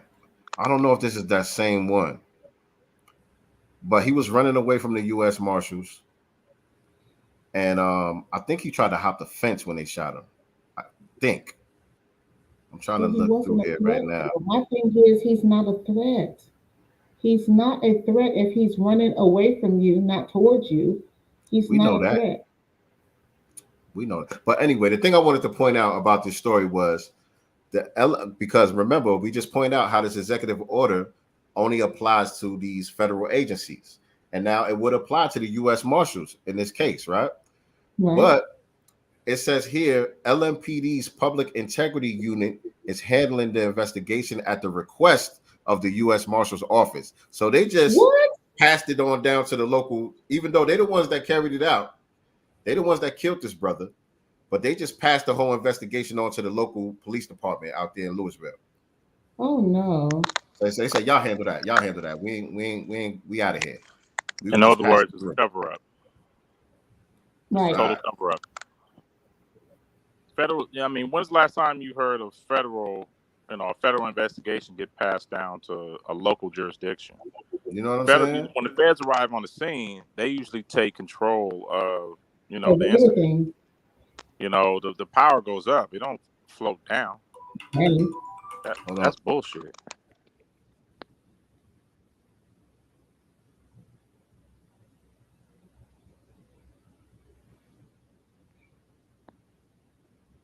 I think we had a troll inside of the chat calling us cicadas and shit. Typical. Yeah, I saw that. I was trying to make out the babble, but I don't know what the yes. I don't know what the hell Mateo Raphael was talking about. What's that? Sorry, Mateo. I am gone, Akata. I am here to fight white channels, not FBA. Bye. Sorry, nigga. Sorry, Right, nigga. You got I to know go, they. nigga. What did you do with that money? What did you do with that money? Yes, indeed. You don't want no smoke with the Okadas. Trust me on that one. You look hella moist too in that picture, by the way. Get your ass out of here. But okay, let me see. Another bullet point on here was strengthens pattern or practice investigations, whatever that means. So somehow they're supposed to be improving the investigation process. Ensures timely and thorough investigations and consistent discipline. So the EO requires federal LEAs to adopt measures to promote thorough investigation. So wait a minute, they wasn't required to have thorough investigations prior to this? That wasn't a requirement? This is not looking good for them at all. This is not. Preservation of evidence after incidents involving the use of deadly force. So prior to this, y'all didn't have to preserve the evidence. Y'all could just do away with the evidence. They were shredding it. They were shredding it. Okay. Body armor. Bans the use of chokeholds, which I already thought that was banned. I thought so too. You know, when they killed our brother Eric Garner out there in New York, that was already a banned chokehold that was used. Right. Carotid restraints unless deadly force is authorized. When is deadly force authorized? Because the police are not supposed to be the executioners. Judge, jury, and executioner. Who authorizes it though? Who gets the authorization? Yeah. I'm white and I say so. That's the authorization. Yeah. All right, let me go to this story now. Y'all can go to the whitehouse.gov and check out all of these bullet points that they have on here in this fact sheet. Was there anything that you want to point out on here before I take this down? Yeah, real quick. I need everybody to look at this and read it in its entirety. And it's not what you see on this on this fact sheet. Black folks, you need to pay attention to what you don't see. It's all non-binding contractual language, non-contractual language. When it's binding, you'll see words like will, must, shall. Okay. Also, what you don't see on here, what is the punishment mechanism for when they violate this policy? Where's the punishment? And what is it going to be? How much? How long? The intensity? What are the ramification and the effects of them violating this executive order? Where is the punishment? Where is the punishment? Where is the punishment when these race soldiers, federal, state, or local, violate this executive order? No, this is a nothing burger because it doesn't have that language of will, must, shall in it. Okay, none of that. And these are your consequences: 1, 2, 3, 4, 5, 6, 7, 8, 9, 10. You don't see any consequential language in that when you violate the terms of this executive order whatsoever. So this is like you said, this is nothing. And also what you don't see is the elimination of qualified immunity, right, as a punishment mechanism, or as a punishment mechanism. They were complaining that they weren't able to get it passed, so they had to remix it. They wasn't able to get it passed as it were. They were getting too much opposition from the Republicans, so they remixed it and came back. You control the House, you control the Senate, and you're the fucking president. Do what you want. And it's an executive order. It's an executive order, by the way. Right. Yeah. It's an order. Bullshit. It's not a. One thing about it, when Trump wanted to do something, he didn't give a damn. Y'all can try to block it if you want to. I'm signing it. You block it, I'll veto. Whatever he needed to do, he was gonna do it. He was gangster about it. So why aren't y'all gangstering some shit? That was called leadership. That's all. It wasn't really gangster. It was, this is what's going to happen. I'm the president of the United States. I'm the chief executive of this country. And this is what the hell you going to do. Either you get in line or get the hell out. This is law. And this is what I say is going to happen. So, again, this is bullshit. You guys are using a lot of those Republican talking points. How often have you guys heard that in these spaces? Who A us? lot. Oh, about Yes, us? Yeah. yes. You guys are using a lot of the Republican talking points. Mhm, And all mhm. you have to respond to that is saying, well, what have you done for foundational Black The Americans Black tangibly? Americans. Show me what the Democrats have done for foundational Black Americans tangibly. Tangibly, What have what are you the done for them policies? lately? What are the resources you've given? Because you've given it to every other so-called minority Shit, except for even the foundational Black Americans, even illegals who are not even citizens of these United Don't States. get me You give started. them protections and money. I'm in LA. I'm in LA, Black Voltron, literally, and Okay. especially in the height of the pandemic, when we were all the way on lockdown, even when they were giving the stimulus checks, illegals was, they were giving us $1,200. Illegals was getting $1,800. That's right. You Illegals was saw that. getting unemployment benefits, all kind of tangibles, housing, everything. Illegals, and Section then 8, also you WIC. can't even evict them if they're not Right. paying rent, all kind of shit. They saving up a year's worth of rent and using that money to put down payments on houses and stuff, using Right. FHA loans and stuff like that. It's like, well, you're not even a citizen.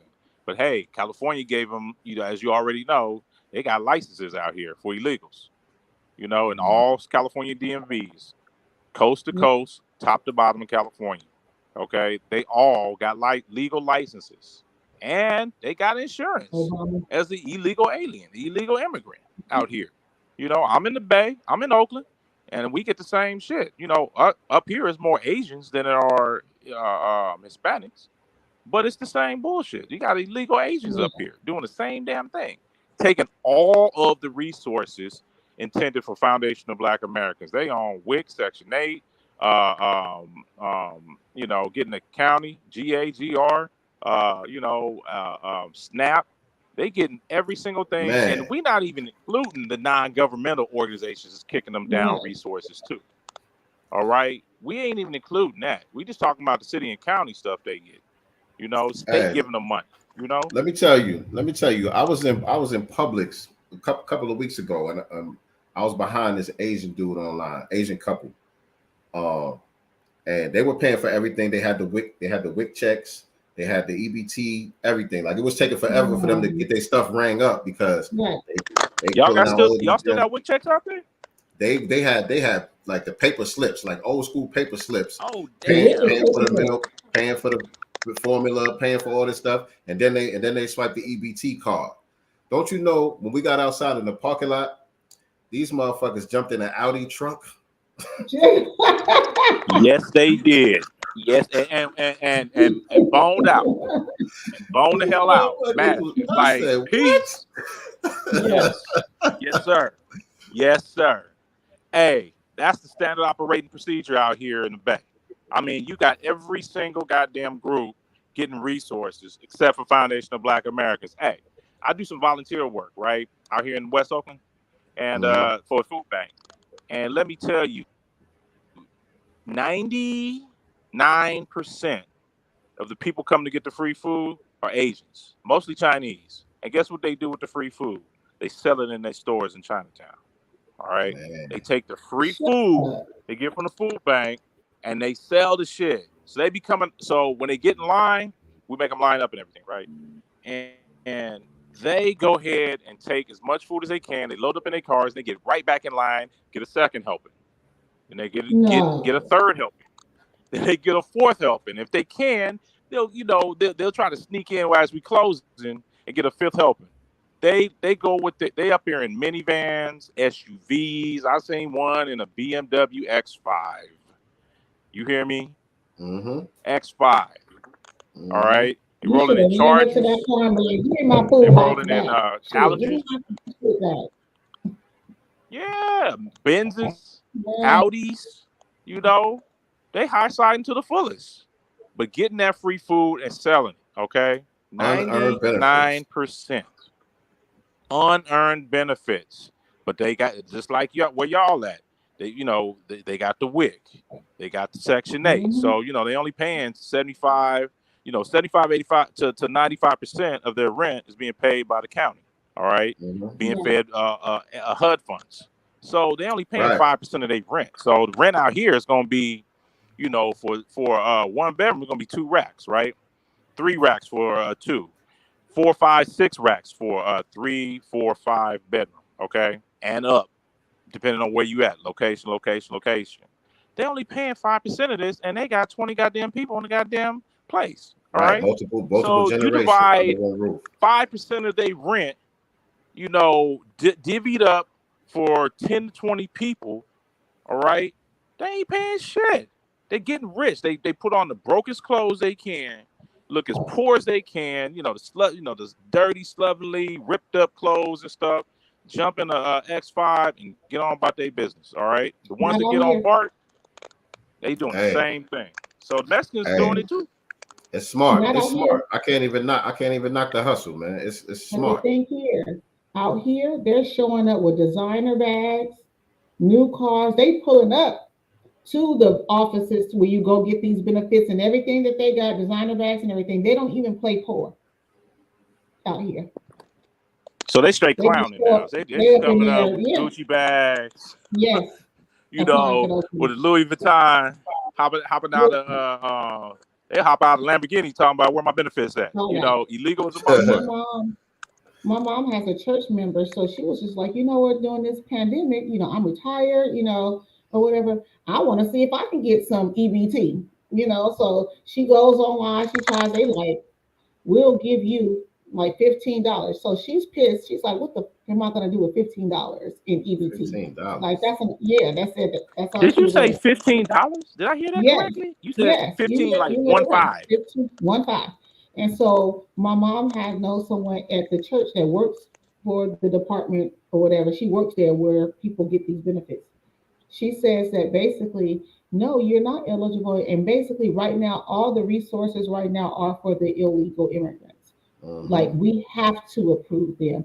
And back in the day, I don't know if you guys remember, come from that era. If Black women applied for resources from that department or whatever, you can bring your man. Well, now the man come, they actually get extra money for their man, the woman, the children or child extra. And she said specifically, they can't turn them down. They And have this, to help ladies them. and gentlemen, is what a race war looks like. Right. Just in case you were Facts. wondering.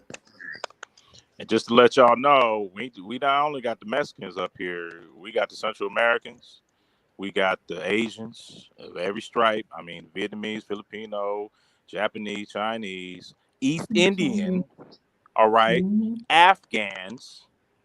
Oh, and we got the Ukrainians up here and the Russians up here too. All No. right, Eastern Europeans, we got them. All right, we got everybody all over the goddamn globe. All right, up here, it's like the United Nations up here in the Bay, and they're Mm. all game in the system. Yeah. All How right, how are foundational Black Americans faring out there? homeless. In fact, I'm getting priced out right now. I got to move by June 30th and stuff. So I gotta move by Wednesday. Right. I gotta move by Wednesday. They gave us 60 days. They broke our lease. Our lease was supposed to be up in December. They sent us an email about a month and a half ago. Hey, y'all got 60 days to find some place to go. they must be selling the place. They sold it. Yep, same here. So out here, the home, y'all want to y'all want to know what it really is look like out here? Look like fucking Soweto, circa 1982 to 86, 87. That's what it looks like Right. in Oakland, in the Bay Area. We got goddamn shanty towns out here. All right, Damn. shanty towns, and we've had it out here for the last 6-7 years, maybe more. But they've grown exponentially, and now you can't miss it. They all up in movies and stuff like Sorry to Bother You and stuff like that. Blind Spot, and I mean, they got shots of. I know where all these homeless encampments are, and all they do, they clean up one encampment, the homeless people move to another, tear that place up. Go find, they get It's them out of bad, there yeah. after like 3, 4, 6 months. They move to another place, and all they do is just rotate the homeless people all around the Bay Area. So if they're not in Oakland, they're gonna go to San Leandro. If they're not there, they're gonna go to Hayward. Not there, they're gonna go to San Francisco. They get moved out of there, they go to Berkeley. Then they go to Richmond. Then they go to Try to move El in. Sobrante or San Pablo. And then they come back to Oakland, and then but they don't go where the white folks are on the other side of the Caldecott Tunnel. No. They won't go to Orinda and Walnut Creek. Mm-mm. in them areas. All right, because white folks get them the fuck out with the quickness. Pleasant. They don't even show up there. Very few. Only at the BART station and stuff like that. Our train station. So they all they do is just rotate these people all around. But I would say 60% of the homeless people are black. Probably most of them, probably like 90, 95, 98% of them are foundational black Americans. It's depressing, extremely depressing to see that. Yet resources are going to Ukraine, to Asians, to Jews, to LGBT, but nothing to the people that really need it. Right. Do you think that they just feel like, our ancestors survived so much, we've survived so much that they just feel like, you know, you guys can handle poverty. I'll give you guys a story. My mom told me, this is before I was born, but she had my sister at 18 and my brother at 19. I came 10 years, later. But she had my sister and brother, and she and her husband separated at the time, their father. And she said she had to apply for assistance, right? And so while she was in there with her two kids, waiting, to be seen, she was talking to another white lady in there. They were conversing, and she had two kids. And something, how they came up with, how much do you get? And the white lady told her how much she got, and it was much more than what my mom was getting in cash aid and as well as food stamps. And so my mom said when she went back there to speak with her workers, she was like, hey, that lady had the same amount of kids as me. Why is she getting more resources than I am? And the lady told her, it's because you can eat beans. White people don't eat beans. Straight to her face. This was in the 60s, she said. Late 60s. White people don't eat beans. She said white people, she was like, you can eat beans. She don't eat beans. So basically, we'll buy you a bunch of beans and eat beans every day. You can have leftovers. I don't know, but that's what my mom said she told her. Yeah, but the thing is this: it's not that they think we could survive poverty. We're gonna be all right. We used to poverty or whatever the case may be. It's just that they understand that we're able to do so much with so little. That's the thing that they understand. We can't give these motherfuckers no resources because they're gonna run laps around us. You know what I mean? That's what the play is. And the fact that we don't get buck wild crazy and get violent about it. That's the other part. Let's be real, y'all. We're a little bit too passive about accepting, our deprivation and our oppression. Okay.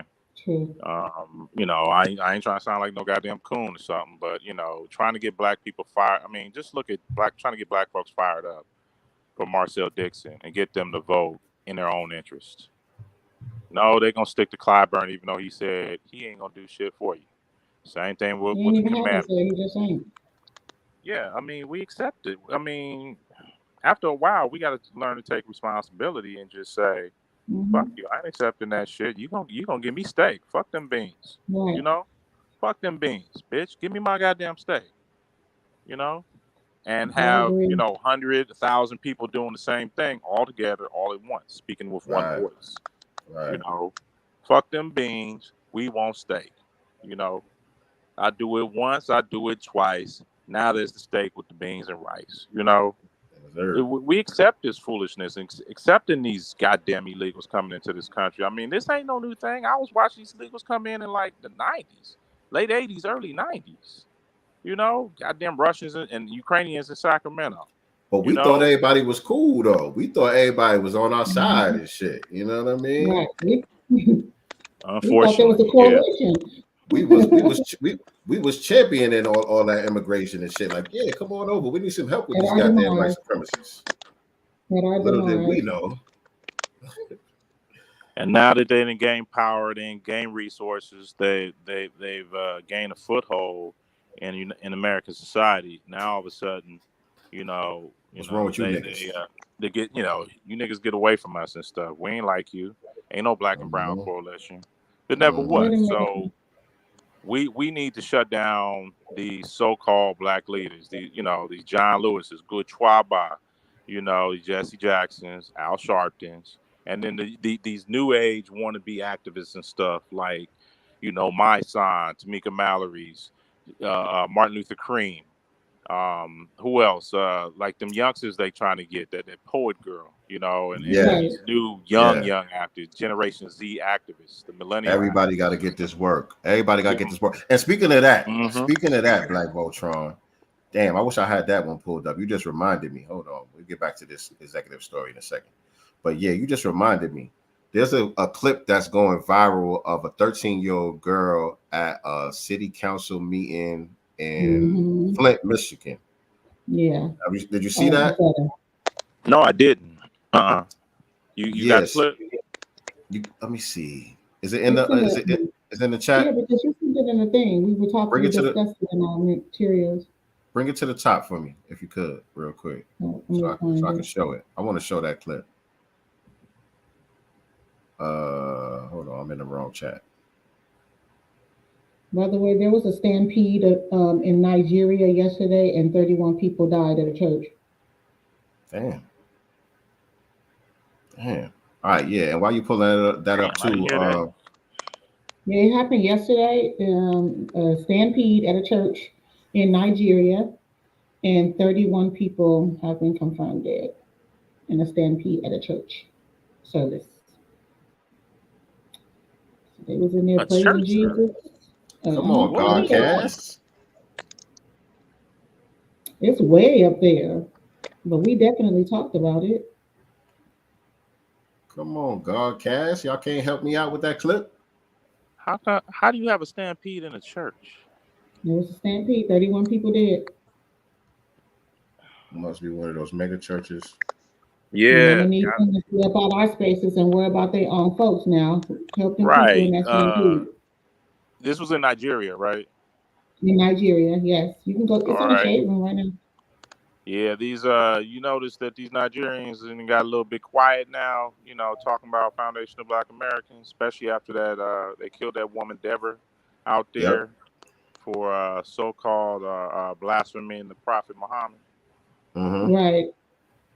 They got real quiet. They started getting quiet. They started getting quiet when the police killed that brother. Was he from Nigeria? I forgot where he was. Probably somewhere in West Africa. Somewhere in West Africa. After that happened, and then the other dude got killed by his white girlfriend, and they was trying to get us to put the cape on for him. Oh yeah, Miami. Shit started quieting down around that time. Now, he was Nigerian. The dude with the Becky, he was Nigerian. He was extremely anti-Foundation of Black American. So yeah, as soon as that happened, they did start bucking down and quieting the hell down and stuff like they should. They shouldn't have been talking in the first goddamn place. Fix your own goddamn country. Don't come over here to the United States of America talking shit about Black Americans. You got your own shithole country. This 10 times, 100 times worse. But your coon ass come over here talking shit. Just like that Guyanese woman on Fox Soul talking that bullshit and stuff. Very cocky too. She was very cocky and condescending and arrogant. I like her. Oh, you mean like exposing her? You mean you like exposing her? Yeah, I just let her talk. Yeah, because she definitely wasn't a good speaker at all. She was not making her case at all. Right. Let her talk. I like her. Give her the microphone. She was getting mad as hell when Marcel and Tariq was making them points. You see her face sour puss. She was, as soon as she started talking, she said, and we're gonna get back to what we talk about, y'all. We seem like we all over the place, but we here. Soon as she started talking, she was saying we and they, talking about us and her people, the immigrant people. She was using those terms, we and they. So you automatically seen that, okay, you look at us as something different, just like we've been saying. You see yourself as something different than us, just like we've been saying. And then the part where it was like the host, and I want to ask y'all what y'all thought about the host too, but the host asked the question, why should immigrants care about, reparations and the fight that y'all got going on over here? Why should immigrants care? And, the guy, these girls like, yeah, why should we care? They ain't got nothing to do with us. Right. That's why I say, yeah, just let her talk. I know who Tammy Mack is, though. She used to be on radio stations here, like morning radio. So As soon as I've been they trying to figure said it out. like, I've seen her yeah, on other stuff before. I just could not pinpoint where I know her yeah, from. she was on radio here, morning radio. She's a lawyer, right? I know her from morning radio, being a morning radio disc jockey in the morning, like listening to her on the way home on black stations, like old school stations or whatever. That's where I know her from. Okay. Okay. I've never heard of Well, that woman before. I don't know who she is. I'm I talking think she about did a Tammy pretty good Faye. job as I far can't as find it. moderating. She's alright to me. I mean, clearly you can see, she looking over her back at Massa. And I remember we had a Twitter space about it, like right afterwards. And brother Dewan B was talking about he been in those that Fox Soul studio in L.A. Mm-hmm. And he was Mm-hmm. saying it's like all they do is just give the false impression of being Fox Soul, we blackly black, oh sister girl, da da da da da. But when you go in those studios, it's got white hosts. I mean, it's got black hosts, black guests, and the whole crew is white. The Everybody, executive, yeah, the executive management is white. It's white, that's clear. like white. That's clear. So it's a facade. It's theatrics. It's the But to be panopticon and honest, stuff like that. It's phony. It's all phoniness. It's all an image.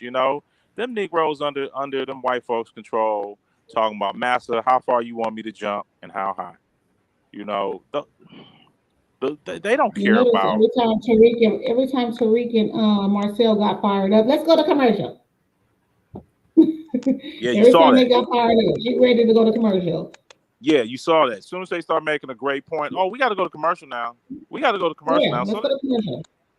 they bought and sold media sound bowls. I mean, they don't give a damn about the collective of black people or black grassroots. They don't give two f's about it. All they care is about my salary, my this, my that. Same thing with the defunct Black News Channel.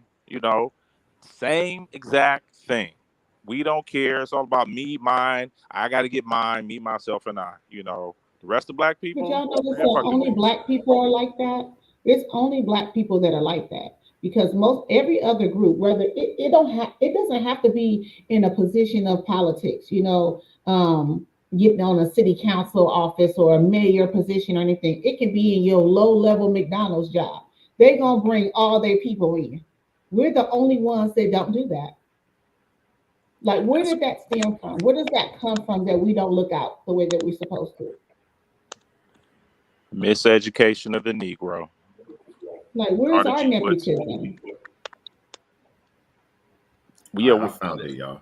Miseducation of the Negro. I mean, we are. I mean, if you're educated by white teachers in a white school system with white indoctrination and white educational materials, how since you from kindergarten or preschool now all the way up until 12th grade, how are you not indoctrinated if you're not being taught at home to counteract the effects of the white supremacist education system? You're indoctrinated. You're what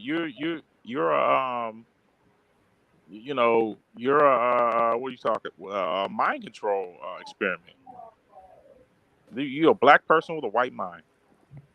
Coconut. And so I found a clip, y'all. It took me a minute, but I found it. But you was talking about, how we gotta keep our foot on the neck of a lot of these so-called activists out here, even the young ones that they're trying to cultivate, the Generation Z activists that they're trying to cultivate and prop up as our leaders and all of this stuff. And it reminded me of this clip that I just saw the other day. And this was in Grand Rapids, by the way. It was in response to that Patrick Loyola murder that took place. And so it's sad that I have to look at it this way, because I'm gonna play the clip for y'all and y'all could give me, y'all reactions to it. But when I seen it, I didn't particularly have a problem with anything that she was saying, but my antennas just instinctively going up. Like, okay, who sent this person? Who is she? It seems like it was scripted and like she's like a young actress or something that they put out there. I'm looking at the people standing behind her and I'm like, it's sad that I have to be skeptical because, this is somebody that I would want to embrace. I want to see young people who are passionate about the family this way and who can speak eloquently and intelligently and, really represent for the family. But when I see her my spidey senses automatically start tingling. But I'll play it and y'all can tell me what y'all think. Taminga. I am 13 years old. I've lived in Grand Rapids almost my whole life. I'm going to say it again. I'm 13 years old. All of you are adults. Adults, right? You can drive, you can drink, you can vote. I don't have that. When I asked my mom if I could be dropped off here, her response was, is it safe? Is it safe? You know, we had someone come up here and talk, don't teach our children to disobey those who are protecting us. I don't see them protecting me. If you want to talk about those protecting me, I look to those who are standing right now because my trust isn't in them. I don't trust any of you. I don't trust any of the police officers because you have shown time and time again that we cannot trust you. I go to City High Middle School, just voted the top high school in the state. You know what they teach us? Teach us to speak up for yourself. We're IB learners, right? We're smart. None of you are smart. None of you can recognize murderers. You can identify that there is a problem, but you cannot fix it. I don't know much about the law. Again, I'm young, but I'm pretty sure an accomplice to a murder should be arrested. And right now, all of you sitting and doing nothing are accomplices to a murder. You could, please refrain from the additional commentary. If you could let her finish. I am sorry. They are fine. I'm still allowing to speak. Go ahead. Please, go ahead. I am frustrated, and frustrated can't even begin how absolutely terrified I am to live here. I'm expected to raise my kids here. I'm expected to go outside and walk my 5-year-old little brother. God forbid we look too scary. God forbid he accidentally is wearing his hood and we get the police called on us because we are window shopping to go steal later. I don't want to keep coming here. Trust me, this is not how I want to spend my night. I don't want to come here. I don't want to sit here and I don't want to have to beg you to stop killing people. That's not what I want to do. I have friends. I have other things that I could be doing, and I'm sitting in front of a group of adults who think murder is okay. And you can't sit here and tell me you don't think murder is okay because you're allowing it to happen. If you want to talk about God, you want to talk about Jesus, I'm a Christian. I don't know what God some of these people believe in, but it sure ain't mine. I have never read in the Bible where he said we should allow the people who are supposed to be protecting us kill us. I'm sorry, maybe I missed that scripture though. I don't want to do this. I don't want to do this. Please do not make me sit here and scream another name. Do not sit here and make me beg. And God forbid that name is mine. God forbid that name is any of these people. God forbid. Thank you. Is that a performance, y'all? That was a whole poem. That was a whole poem. I was waiting for everybody to do the, remember, the smoking verse. You do the. It was great. It was a great speech poem thing, but y'all do the finger thing in here. Yeah, man. Yeah, I don't even have a problem with poetry. Like, you know what I'm saying? I'm a poet. You know what I mean? Oh yeah, exactly. I'm fine. I'm fine if you're going to perform. You know what I'm saying? Arts are important. Arts are important to our movement. You know what I'm saying? But I just have a funny feeling that this is going somewhere else. Mm-hmm. You know what I'm saying? Yeah. You look like the black friend. You look like the black friend. The two white kids in the back. Did you see that? That's what I'm saying. The two white kids. Yeah, come on now. That's what I'm saying. Like, okay, where the black folks at? Well, go ahead, Black Voltron, man. What's your thoughts on that? Yeah. Suspect. I mean, yeah, my spidey senses are tingling too. B1 senses are really tingling. I mean, she's a little bit too polished as a speaker. Yeah, right. She's way too polished. I mean, granted, there's a lot of 13-year-olds who are actually, really fine speakers. They're they practice the debating skills, they practice their speaking skills. And I'm sure she's been at Toastmasters back and forth, probably since she was like 4 or 5 years old. but Yeah. you know, her talking points are just a little bit too smooth. You know, Yeah.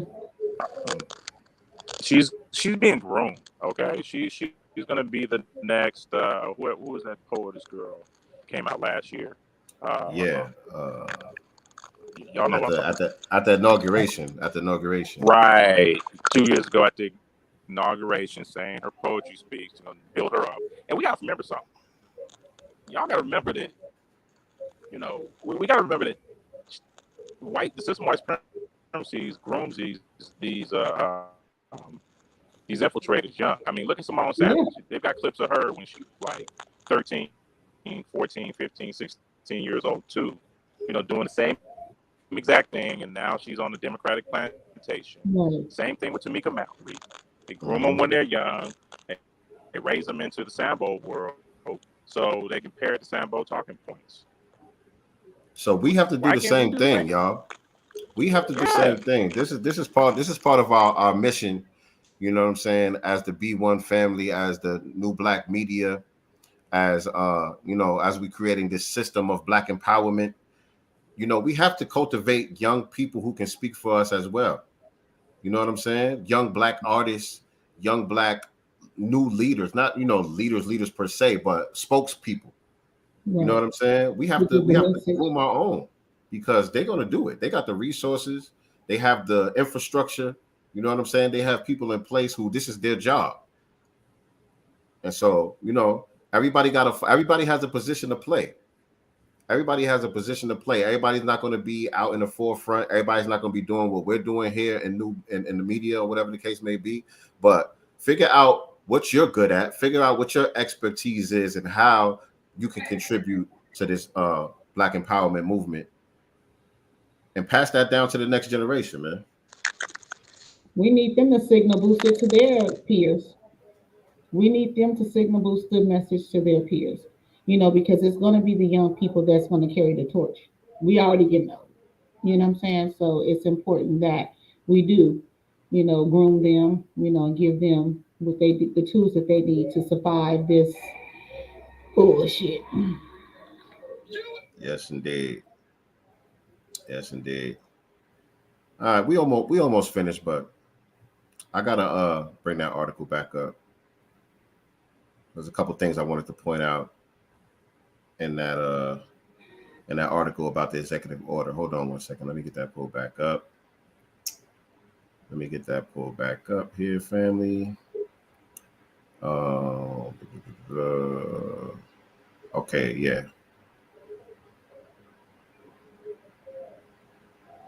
Okay. And get our brother back on the screen here. All right. And so, yeah, this is on NBC, CBS. Which one is that? NBC News.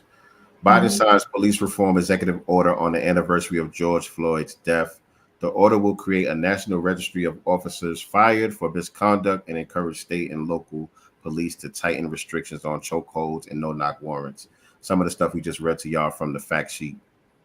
Obviously, I'm not going to go through this whole article, but y'all can go check it out if you wish. But there's a couple of parts that I had highlighted here. So, according to them, police reform has been a key issue with the Democratic Party's progressive base, particularly among black voters. Excuse me, we said reparations.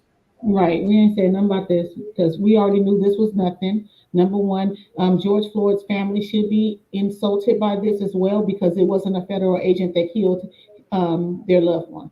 George Floyd's family was in attendance, by the way. George Floyd's family, Breonna Taylor's family, I think maybe Ahmaud Arbery's family. No, not Ahmaud Arbery's family. But some of the families of some of the people who were slain were actually in attendance for the signing of this. Symbolism. You know, given their symbolic cosign to this nonsense. Yeah. And that's a problem too, man. That's a problem with a lot of these families a lot of times, man. You know, I know Ahmaud Arbery's mom, you know, she called it for what it was when they was trying to give them dudes a sweet deal down here in Georgia. Right. You know, she called it for what it was, and you know, respect to her for that. But a lot of times, these people just go along with whatever, man. Like you said, why are y'all standing there co-signing this executive order when it don't even have no enforcement for what even happened to your child or to your family member? There's still no punishment. The police that killed your family member are still walking around. Right. And you sitting there, the fuck? All right. So this part here too. While Biden cannot directly issue mandates to state and local law enforcement agencies, senior administrative official who briefed reporters on the action Tuesday said attorneys general should use their power to award grants, that promote and support agencies in getting the accredited or those that want to adopt such policies but could use some federal help. So again, there's no binding language like our brother was pointing out. These are suggestions. These are just suggestions with a little bit of incentive, maybe. If you want to go along with it, hey. If not, no harm, no foul. So the Justice Department in September put new limits on chokeholds and no-knock warrants for the department's law enforcement agencies, including the FBI, the DEA, and the U.S. Marshal Service. So again, this doesn't apply to your Chicago PD, your NYPD, your LAPD, your Oakland PD. You know, this doesn't apply to none of them. And it's a suggestion for them. Hey, you guys could participate in this too if you want to. But hey, no pressure. No pressure. Well, I mean, after this case that we just discussed previously, the brother that's killed by a federal agent, all they'd have to do is basically pass the buck. I mean, yeah, this is nothing but. They passed it down. Right. Passed it Not down. up, like my brother Voltron said. They pass it down, not up. We got to remember something, y'all. I mean, we got to keep it a buck. The B1 family is pretty small in relationship to the rest of Black society. To be 100 about it, we are swimming in coons. We are swimming in sambos, and that includes my own family. All right. Boy, don't get me started. Yes. Y'all already know. I mean, look, man, that was the whole problem. You know, after thinking about what Kanye West said about slavery was a choice, first I was fired up like everybody else, like, nigga, shut your punk ass up, right? But after doing some introspection and some thinking about it, I gotta believe he's right. You know, I'm leaning towards believing. I mean, he ain't no I think he's revolutionary talking by about no in means. modern times, though. He's also talking about slavery as a choice now. I don't think that he was ever talking about when slavery was a thing, right? I think he's talking about now slave deals. You know what I'm saying? Not shopping with yourself, not pooling our resources. You know, not politically getting aligned with one another and on code. That's what I always thought. And in that case, yes, slavery is a choice. Yeah, but also to Black Voltron's point, also, you know, you didn't have to go along with it, even if we're talking about, you know, antebellum slavery. You know what I'm saying? Death should have been sweeter than bondage. You know what I'm saying? In many cases. And in many cases it was. Let's be clear about that. You know, it ain't like people was just, you know, going along with the program. You know, there was always rebellions and uprisings and revolts that were taking place, you know, the whole time. So let's be clear about that. Be clear about that as well. But I understand the point that you're making. You know what I'm saying? Because we could have got this shit done and over with. We could have got rid of white supremacy a long time ago if the numbers were switched. If the amount of on-code people switched with the amount of off-code people, this shit would have been done and over with a long time ago. Long time ago. And let's look what happened. I mean, let's, you know, keep antebellum slavery out. Let's just stick with, you know, the last 50 years from 1972 to 2022. You telling me during the Black empowerment era, the Black Power era, the 60s and 70s, that we couldn't continue to keep this on-code B1 thing going? What happened from 1970 to 1980 to 1990 to 2000? Right. Why couldn't we keep the momentum going? Because we chose not to. those families up there buffooning and cooning for Biden, look, they looking for an early death. Okay, they looking for an early peaceful death. Most of them are gonna be old. Most of them only care about themselves. Most of them don't give a damn about the collective of black people. Most of them have self-hate against whoever they look like. All right, miseducation of the Negro again.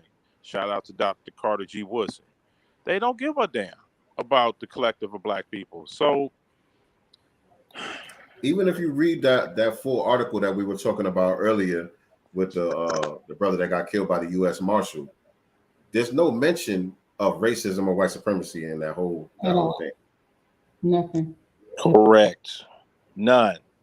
So Nothing. how are these same people are going to be looking to stay in the black and to look for black empowerment within black society? How? They're not. They don't care about black empowerment. They don't care about what happens to the majority of black people. They don't give a damn about building power, wealth, and influence, and fighting the system of white supremacy to defeat it and replace it with a system of justice. None of these people gonna read the ISIS papers. Neely Fuller, Dr. Claude Anderson, Dr. John Henry Clark. Ain't nobody gonna read that. That even when you present the facts to them, right in their faces, we are not going to do anything for you with this bill. Guess what they say? Oh, it's better than nothing. Well, that's what you got is nothing. Nothing from nothing equals nothing. That's zero plus zero is still zero. You present it to them in a mathematical formula, they still will turn around and look away like you talking all that black shit. I don't want to talk about it no more. Right, man. They did a number on us, man. I always give the white supremacists their credit, man. They did a thorough job, man. You know what I'm saying? Creating this. And don't let it be a Negro that has a little something, right? They have a little money. They maybe own their home, got a good job or something like that. They really can't see nothing. They start talking that you need to pull yourselves up by your bootstrap talk. Sounding just like the white supremacists, especially if they have a little extra butter on their biscuit. Not understanding that they are still victims of white supremacy too. There was a sister in that space with Uncle Luke the other day, and she basically said that. You know what I mean? She wanted to say something, but she said, "But I ain't even gonna go there because I gotta keep my pension." She was retiring from the military or whatever the case may be. She was like, "Yeah, I got to make sure I keep these checks coming." And Uncle Luke was like, "Yeah, we don't want you to mess up your checks now. Don't say too much." I'm like, man. And therein lies the problem, right there. You was too lazy to build something lasting. You was too lazy to build power, wealth, and influence when you're young or middle age. So when you get old, you have to rely on that goddamn pension check from Uncle Sam. So you can't keep messing with Master Uncle Sam, because he gonna cut you off for talking too black. Because in the 80s, when you in 70s and 80s was shit. The 50s, 60s, 70s, and 80s, when you had a chance to buy a goddamn property for $5,000 a piece, $10,000 a piece, you chose not to do it because that's too expensive. Instead of sacrificing, thinking, damn, I got to build a goddamn 1,000-year, 10,000-year, 100,000-year legacy for my descendants, so they'll know that damn it, I didn't leave them hanging in this competitive world. I didn't leave nothing for them to die, and be extinct. I left something for them. No, you wasn't thinking about that. It was all about me, myself, and I. And them same niggas be up there. Well, I can't mess up my pension now. I gotta be good now. Master Sam's gonna be mad at us. With the mammyisms and shit like that, the coward talk. Instead of saying, man, fuck these bastards. Fuck with my pension if you want to. I'm gonna still talk black to you. Fuck you. I'm still full-throated in this. Your pension is yours. You earned that. So how can they take something that you earned? Like, what are you nervous about? For violate what? They gonna take your pension away? Because you want to say what you want to say under the First Amendment of the United States, the First Amendment of the Constitution of the United States? In a damn Twitter space? Right. You scared to speak truth to power in a damn Twitter space. You ain't gonna bust a grape. I was talking shit at my last job. I used to work for Bart. All right, and I was talking shit to these motherfuckers. I didn't give a fuck. Like, nigga, fire me if you want to, so I can really get paid. Fuck you, fuck you, fuck you, fuck you. All right, you know, fuck you. What you, nigga? What you gonna do? You know, if you want to, we go up underneath 880 and we can squab if you want to, or have a discussion, have an intense discussion if you want to. If you about that life, if you know you want to talk all that nonsense, hey, 200 meters, we be right up underneath 880 freeway, I-80, and we got an intense discussion if you want to be about it.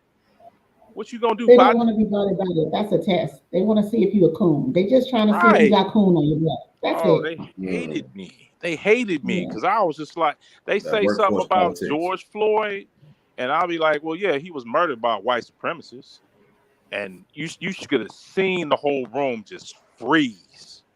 Why? Because I'm the best. I'm the best at what I'm doing. I'm one of the best at what I do. Okay. Maintaining and working on these elevators and escalators. I knew my fucking craft to a T. Been doing it. All right. You ain't gonna say nothing. They ain't gonna say nothing stupid.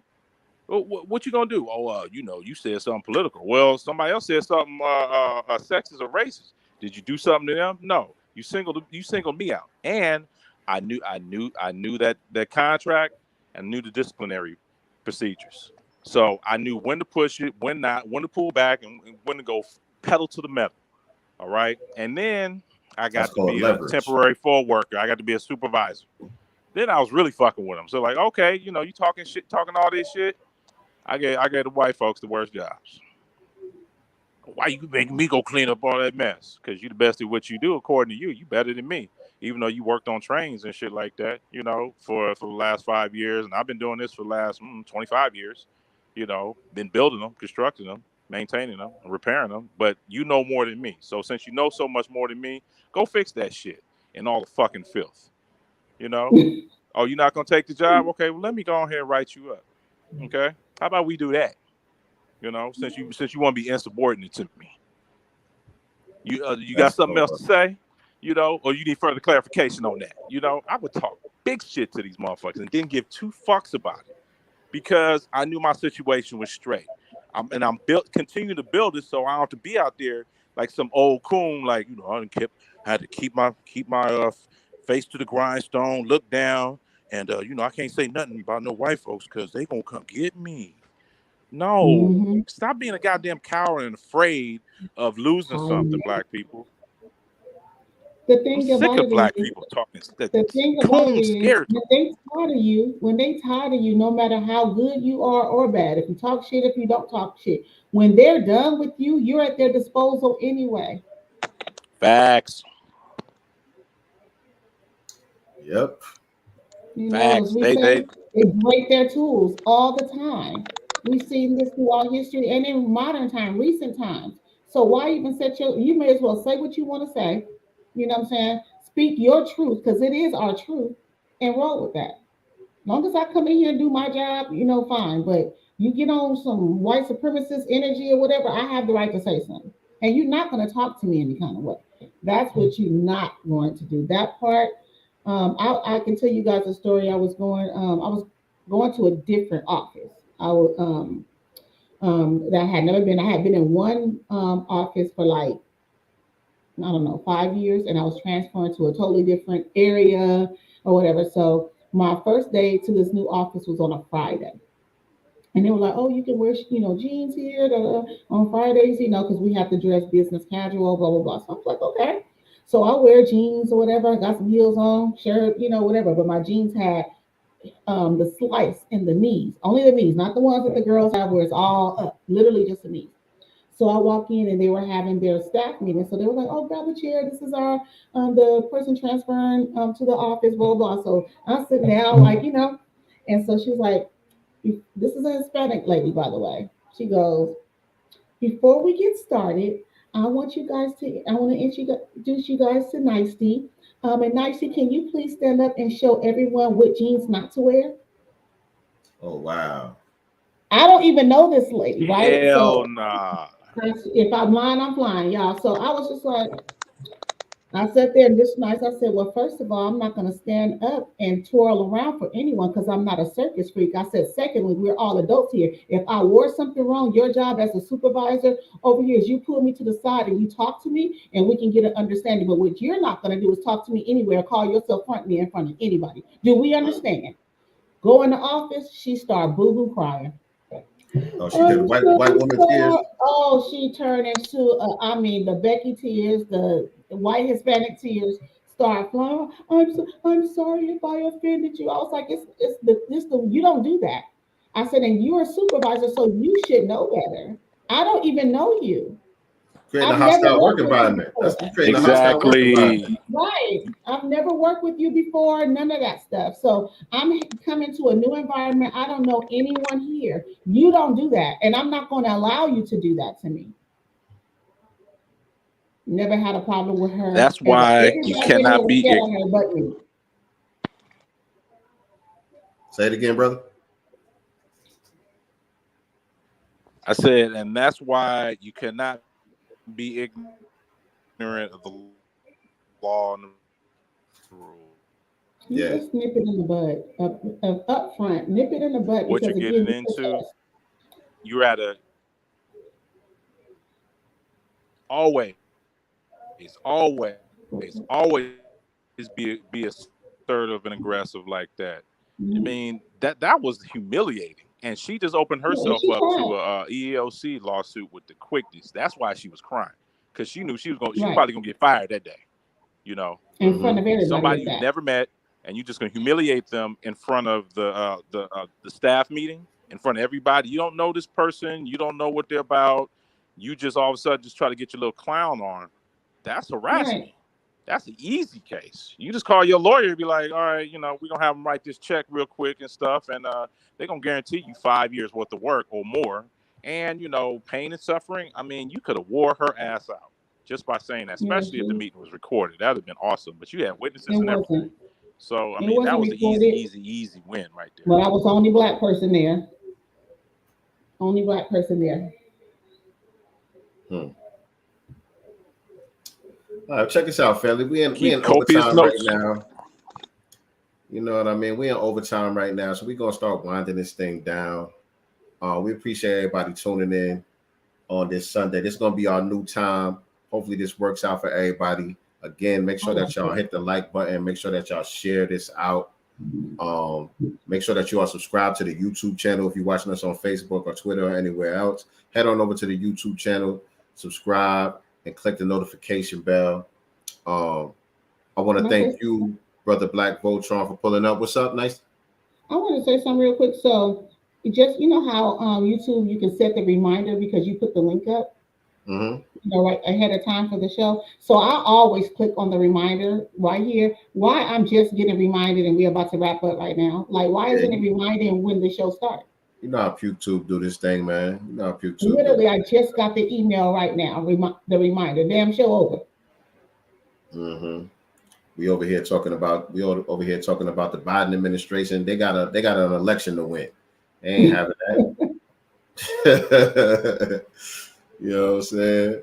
But yeah, I want to thank you, Brother Black Voltron, for taking the time to be here with us today, man. You welcome anytime, you family. You know what I'm saying? You can pull up on us anytime and drop the good game like how you do, man. But appreciate you coming through. Let everybody know where they can follow you and stuff like that. I just want to say thank you, Nice T Girl and the Sincere Love of God, for having me here. This was a very productive and lively conversation. I'm glad we had it. I can't believe it's 3:38 in the afternoon already. And I'd love to come again if you don't mind, and I appreciate it. Absolutely. You can find me on YouTube. I got Black Voltron Reloaded. I'm also mainly on Twitter, banging on the system of white supremacy and these coons at Black Voltron Reloaded, but it's abbreviated. I put it in the chat.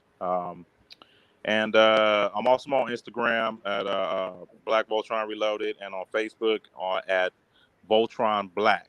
So you can find me at those four. I haven't gotten to any other social media or platforms yet. Might Oh, you start ain't on broadcasting. you ain't doing no TikTok dances or nothing, man. You ain't on TikTok. Oh, nigga, please. Nigga, please. Right. Hell I no. don't want to do Hell that. no. Hey, yo, listen, man. I just got active on TikTok. You know, I create content. You know what I'm saying? I edit videos and stuff like that. I do music, all that stuff. And so I've been bullshitting with getting on TikTok because I ain't feel like learning nothing new. But I've been trying to get active over there lately, man. It is Kuna Palooza on TikTok. Really? I don't go It over there. is. I swear. Yeah, Like it is. I can't get jiggy with that shit, man. I posted that video. Not jiggy. Yeah, I posted that video of the white Uber driver who the racist couple was Right. getting in the Uber and said whatever they said, and he was like, "Nah, y'all get up out of here," whatever. Man, people was going ham in my comments. I think that video got more views than any of my videos so far. And all the comments is like, "Oh, thank you so much." They clapping. "Oh, Hercules, Hercules." I'm like, man, he Because he gets was all white. these. You get all these props just for not being a filthy white supremacist. Mm-hmm. Is that how low the bar is for The white bar folks? is All you got to low. do is not be a filthy white supremacist, and you got everybody jumping up and down. I'm You like, invited to the yeah. barbecue. You invited to the barbecue. He's invited to the barbecue. You know that, right? Some fools don't say he invited to the barbecue. Yeah, that's we trifling sometimes. I mean, I gotta be 100 about it. Negroes just, accept any goddamn thing because they're looking for acceptance from not just the dominant society, but any society. That is the bar is that low, brother. I'm sorry, but it's ugly out here, man, and that's how a lot of Negroes operate, dude. It's awful. Yes, indeed. Yes, indeed. Any last words for the people, brother, that you want to leave us with, man, before we get out of here? Yeah, just everybody, just I'm just here to amplify, the new black media, black empowerment spaces, black grassroots, intelligent black society. Everybody, do your part and try to be the best you can be at what you do. Um, I'm not necessarily a content creator per se. I like to get in on the spaces and have a lively discussion, but my main thing is the trades. I like to see more black men and women in these trades because I've watched out here in the San Francisco Bay Area the amount of black contractors go from at least 20% of the business down to maybe one. I'm talking about foundational black Americans. It's maybe less than 1% now. It's very, very few of us. We don't even have a Black Contractors Association out here. So I would love to see more black tradesmen, more black businessmen to, get into the game and, learn these trades, because who's going to build this black nation we're trying to build if we don't have tradespeople? I mean, Mexicans, Asians, white people, trades are what keeps the America going. It's not as glamorous as somebody going to college, but as we've all found out in the last 10 years, college ain't all that anyway. Trap. It's a bunch of bullshit. You ain't gonna get no computer programmer to fix your plumbing and electrical. All right, put a new roof on your house, frame up an addition, or build you an elevator, escalator. Okay, get in these trades, y'all. Encourage more young people to get into the trades. Have your if you want, if your youngsters express an interest in getting into trades, there is a ton of trade programs in these community colleges, these junior colleges and stuff. Get them in there as soon as possible. I'm talking about while they're in junior high and high school. Take them out on jobs. Try to get them internships with different contractors and stuff like that. Learn this trade so they'll become the new class of journeymen. Just like we're trying to get, a lot of black truck drivers into the transportation industry, we got to do the same thing in the trade. So I just want to emphasize on that. Right. Thank you for having me. Y'all have a good one. Be one to the fullest. Hey, real quick. Yes, sir. So, Yeah. Wasn't it a black man that invented the elevator in the first place? Well, yeah, well, no, he invented the. I know what you're talking about. I forgot his name, escapes me right now. He invented the automatic opening elevator doors because in the early, late in the 1800s, when elevators were invented, You had to They pull. well, elevators go back to Archimedes, lifts and stuff like that, through hydraulics and stuff like that, Egyptians and stuff like that. But he invented the actual automatic opening door. So before, you had to open up the gate to the elevator, and you had to push the door open as the elevator went up and down. It was kind of dangerous, actually. He invented a system where the elevator would come up to the particular floor, and it would automatically open through a motor and stuff like that, and linkages and stuff like that. So that's what he invented, the automatic opening door. Or he improved on it, I think, or both and stuff. So that's what he invented. I got to look it up to find out who he is again and stuff, because it's been a while since I looked at that. But yeah, Black people have been in these trades for a very, very, very long time. The builders of this great nation. Exactly. I mean, if we talk about particularly the United States, let's remember, y'all, the tradesmen were the slaves. Right. White people didn't do no goddamn work. The Couldn't read, tradespeople. but we built. Yes. When people say Black people didn't build nothing, well, who maintained the plantations in these United States, and who were building the railroads? Especially out east until they got to the Rockies, and out west, it was Black people. Up and down the East Coast, Black people working on these railroads, Black people fixing up buildings and stuff like that. Black people were the carpenters. They were the painters. They were the brick masons. They were the plumbers and stuff. The blacksmiths. All right, they did all the labor, building all these canals and ditches back east and stuff like that. These levees and stuff like that. That was Black folks. Don't get it twisted. Invented everything. Everything. Yeah. Thank God. Cheap labor. Or no compensation whatsoever. That's why we got to get these reparations. All right. That's right. That's why we got to get these reparations. We built the United States of America. Reparations are bust with interest. Nicely, girl. You got anything? Nicely, girl. You got any last words you want to wrap it up with? Make sure you guys are all following me also on Twitter at Nicety Girl, and Nicety Girl with the number 1 on the end on Instagram. Nicety Girl Twitter, Nicety Girl with the number 1 on Instagram. Make sure you guys are following me. Again, this is our new time, 1 o'clock. 1 o'clock Pacific Standard Time, 4 p.m. Eastern Standard Time on Sundays, and we will be back with the Black Business Showcase. If there are some entrepreneurs, business owners out there that would love to showcase their business on the Godcast, please DM myself or Sincere. We would love to have you on. Yes, indeed. Yes, indeed. One more. Whoa. Go ahead. Also, early voting is going to be this Tuesday, actually, for Marcel Dixon out in South Carolina. South Carolina family, make sure you turn up and turn out for our brother Marcel Dixon. Make sure that ballot is dotted, however you do it, for Marcel Dixon. If you are not in South Carolina, you can still support our brother with donations. The donations do help him get phone banking done, billboards, materials, people to call, all kinds of stuff, right? We need the money as well. Money will go around. So those donations are big. They do help. So if you cannot vote, right, donate. If you can vote and donate. Right. Right. And that's at marcelforcongress.com/donate. marcelforcongress.com/donate. Definitely support that brother.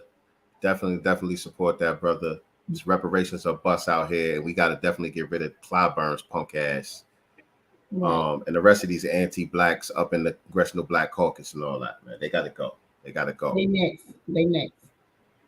And we got to go too, family. We would love to be here with y'all for the rest of the evening, but I'm 48 minutes late. I'm 48 minutes late picking up my son from work, by the way.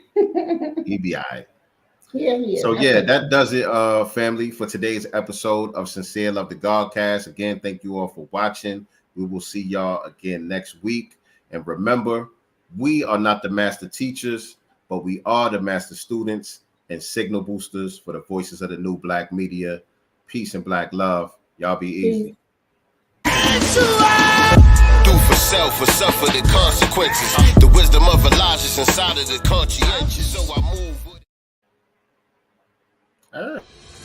Black America. While we celebrate symbolism of having a black woman in the White House and a black woman in the Supreme Court, right now as we speak, black women are the most likely to lose their house. Black men have the shortest lives, black children have the highest suicide rate, and even though we are around 15 to 20% of the population, we are over 55% of those living in the streets. We are going to be third-class citizens in the nation we built. We better wake up and vote for real policy. Vote for Greg Marcel Dixon. Repair Black America to fix America.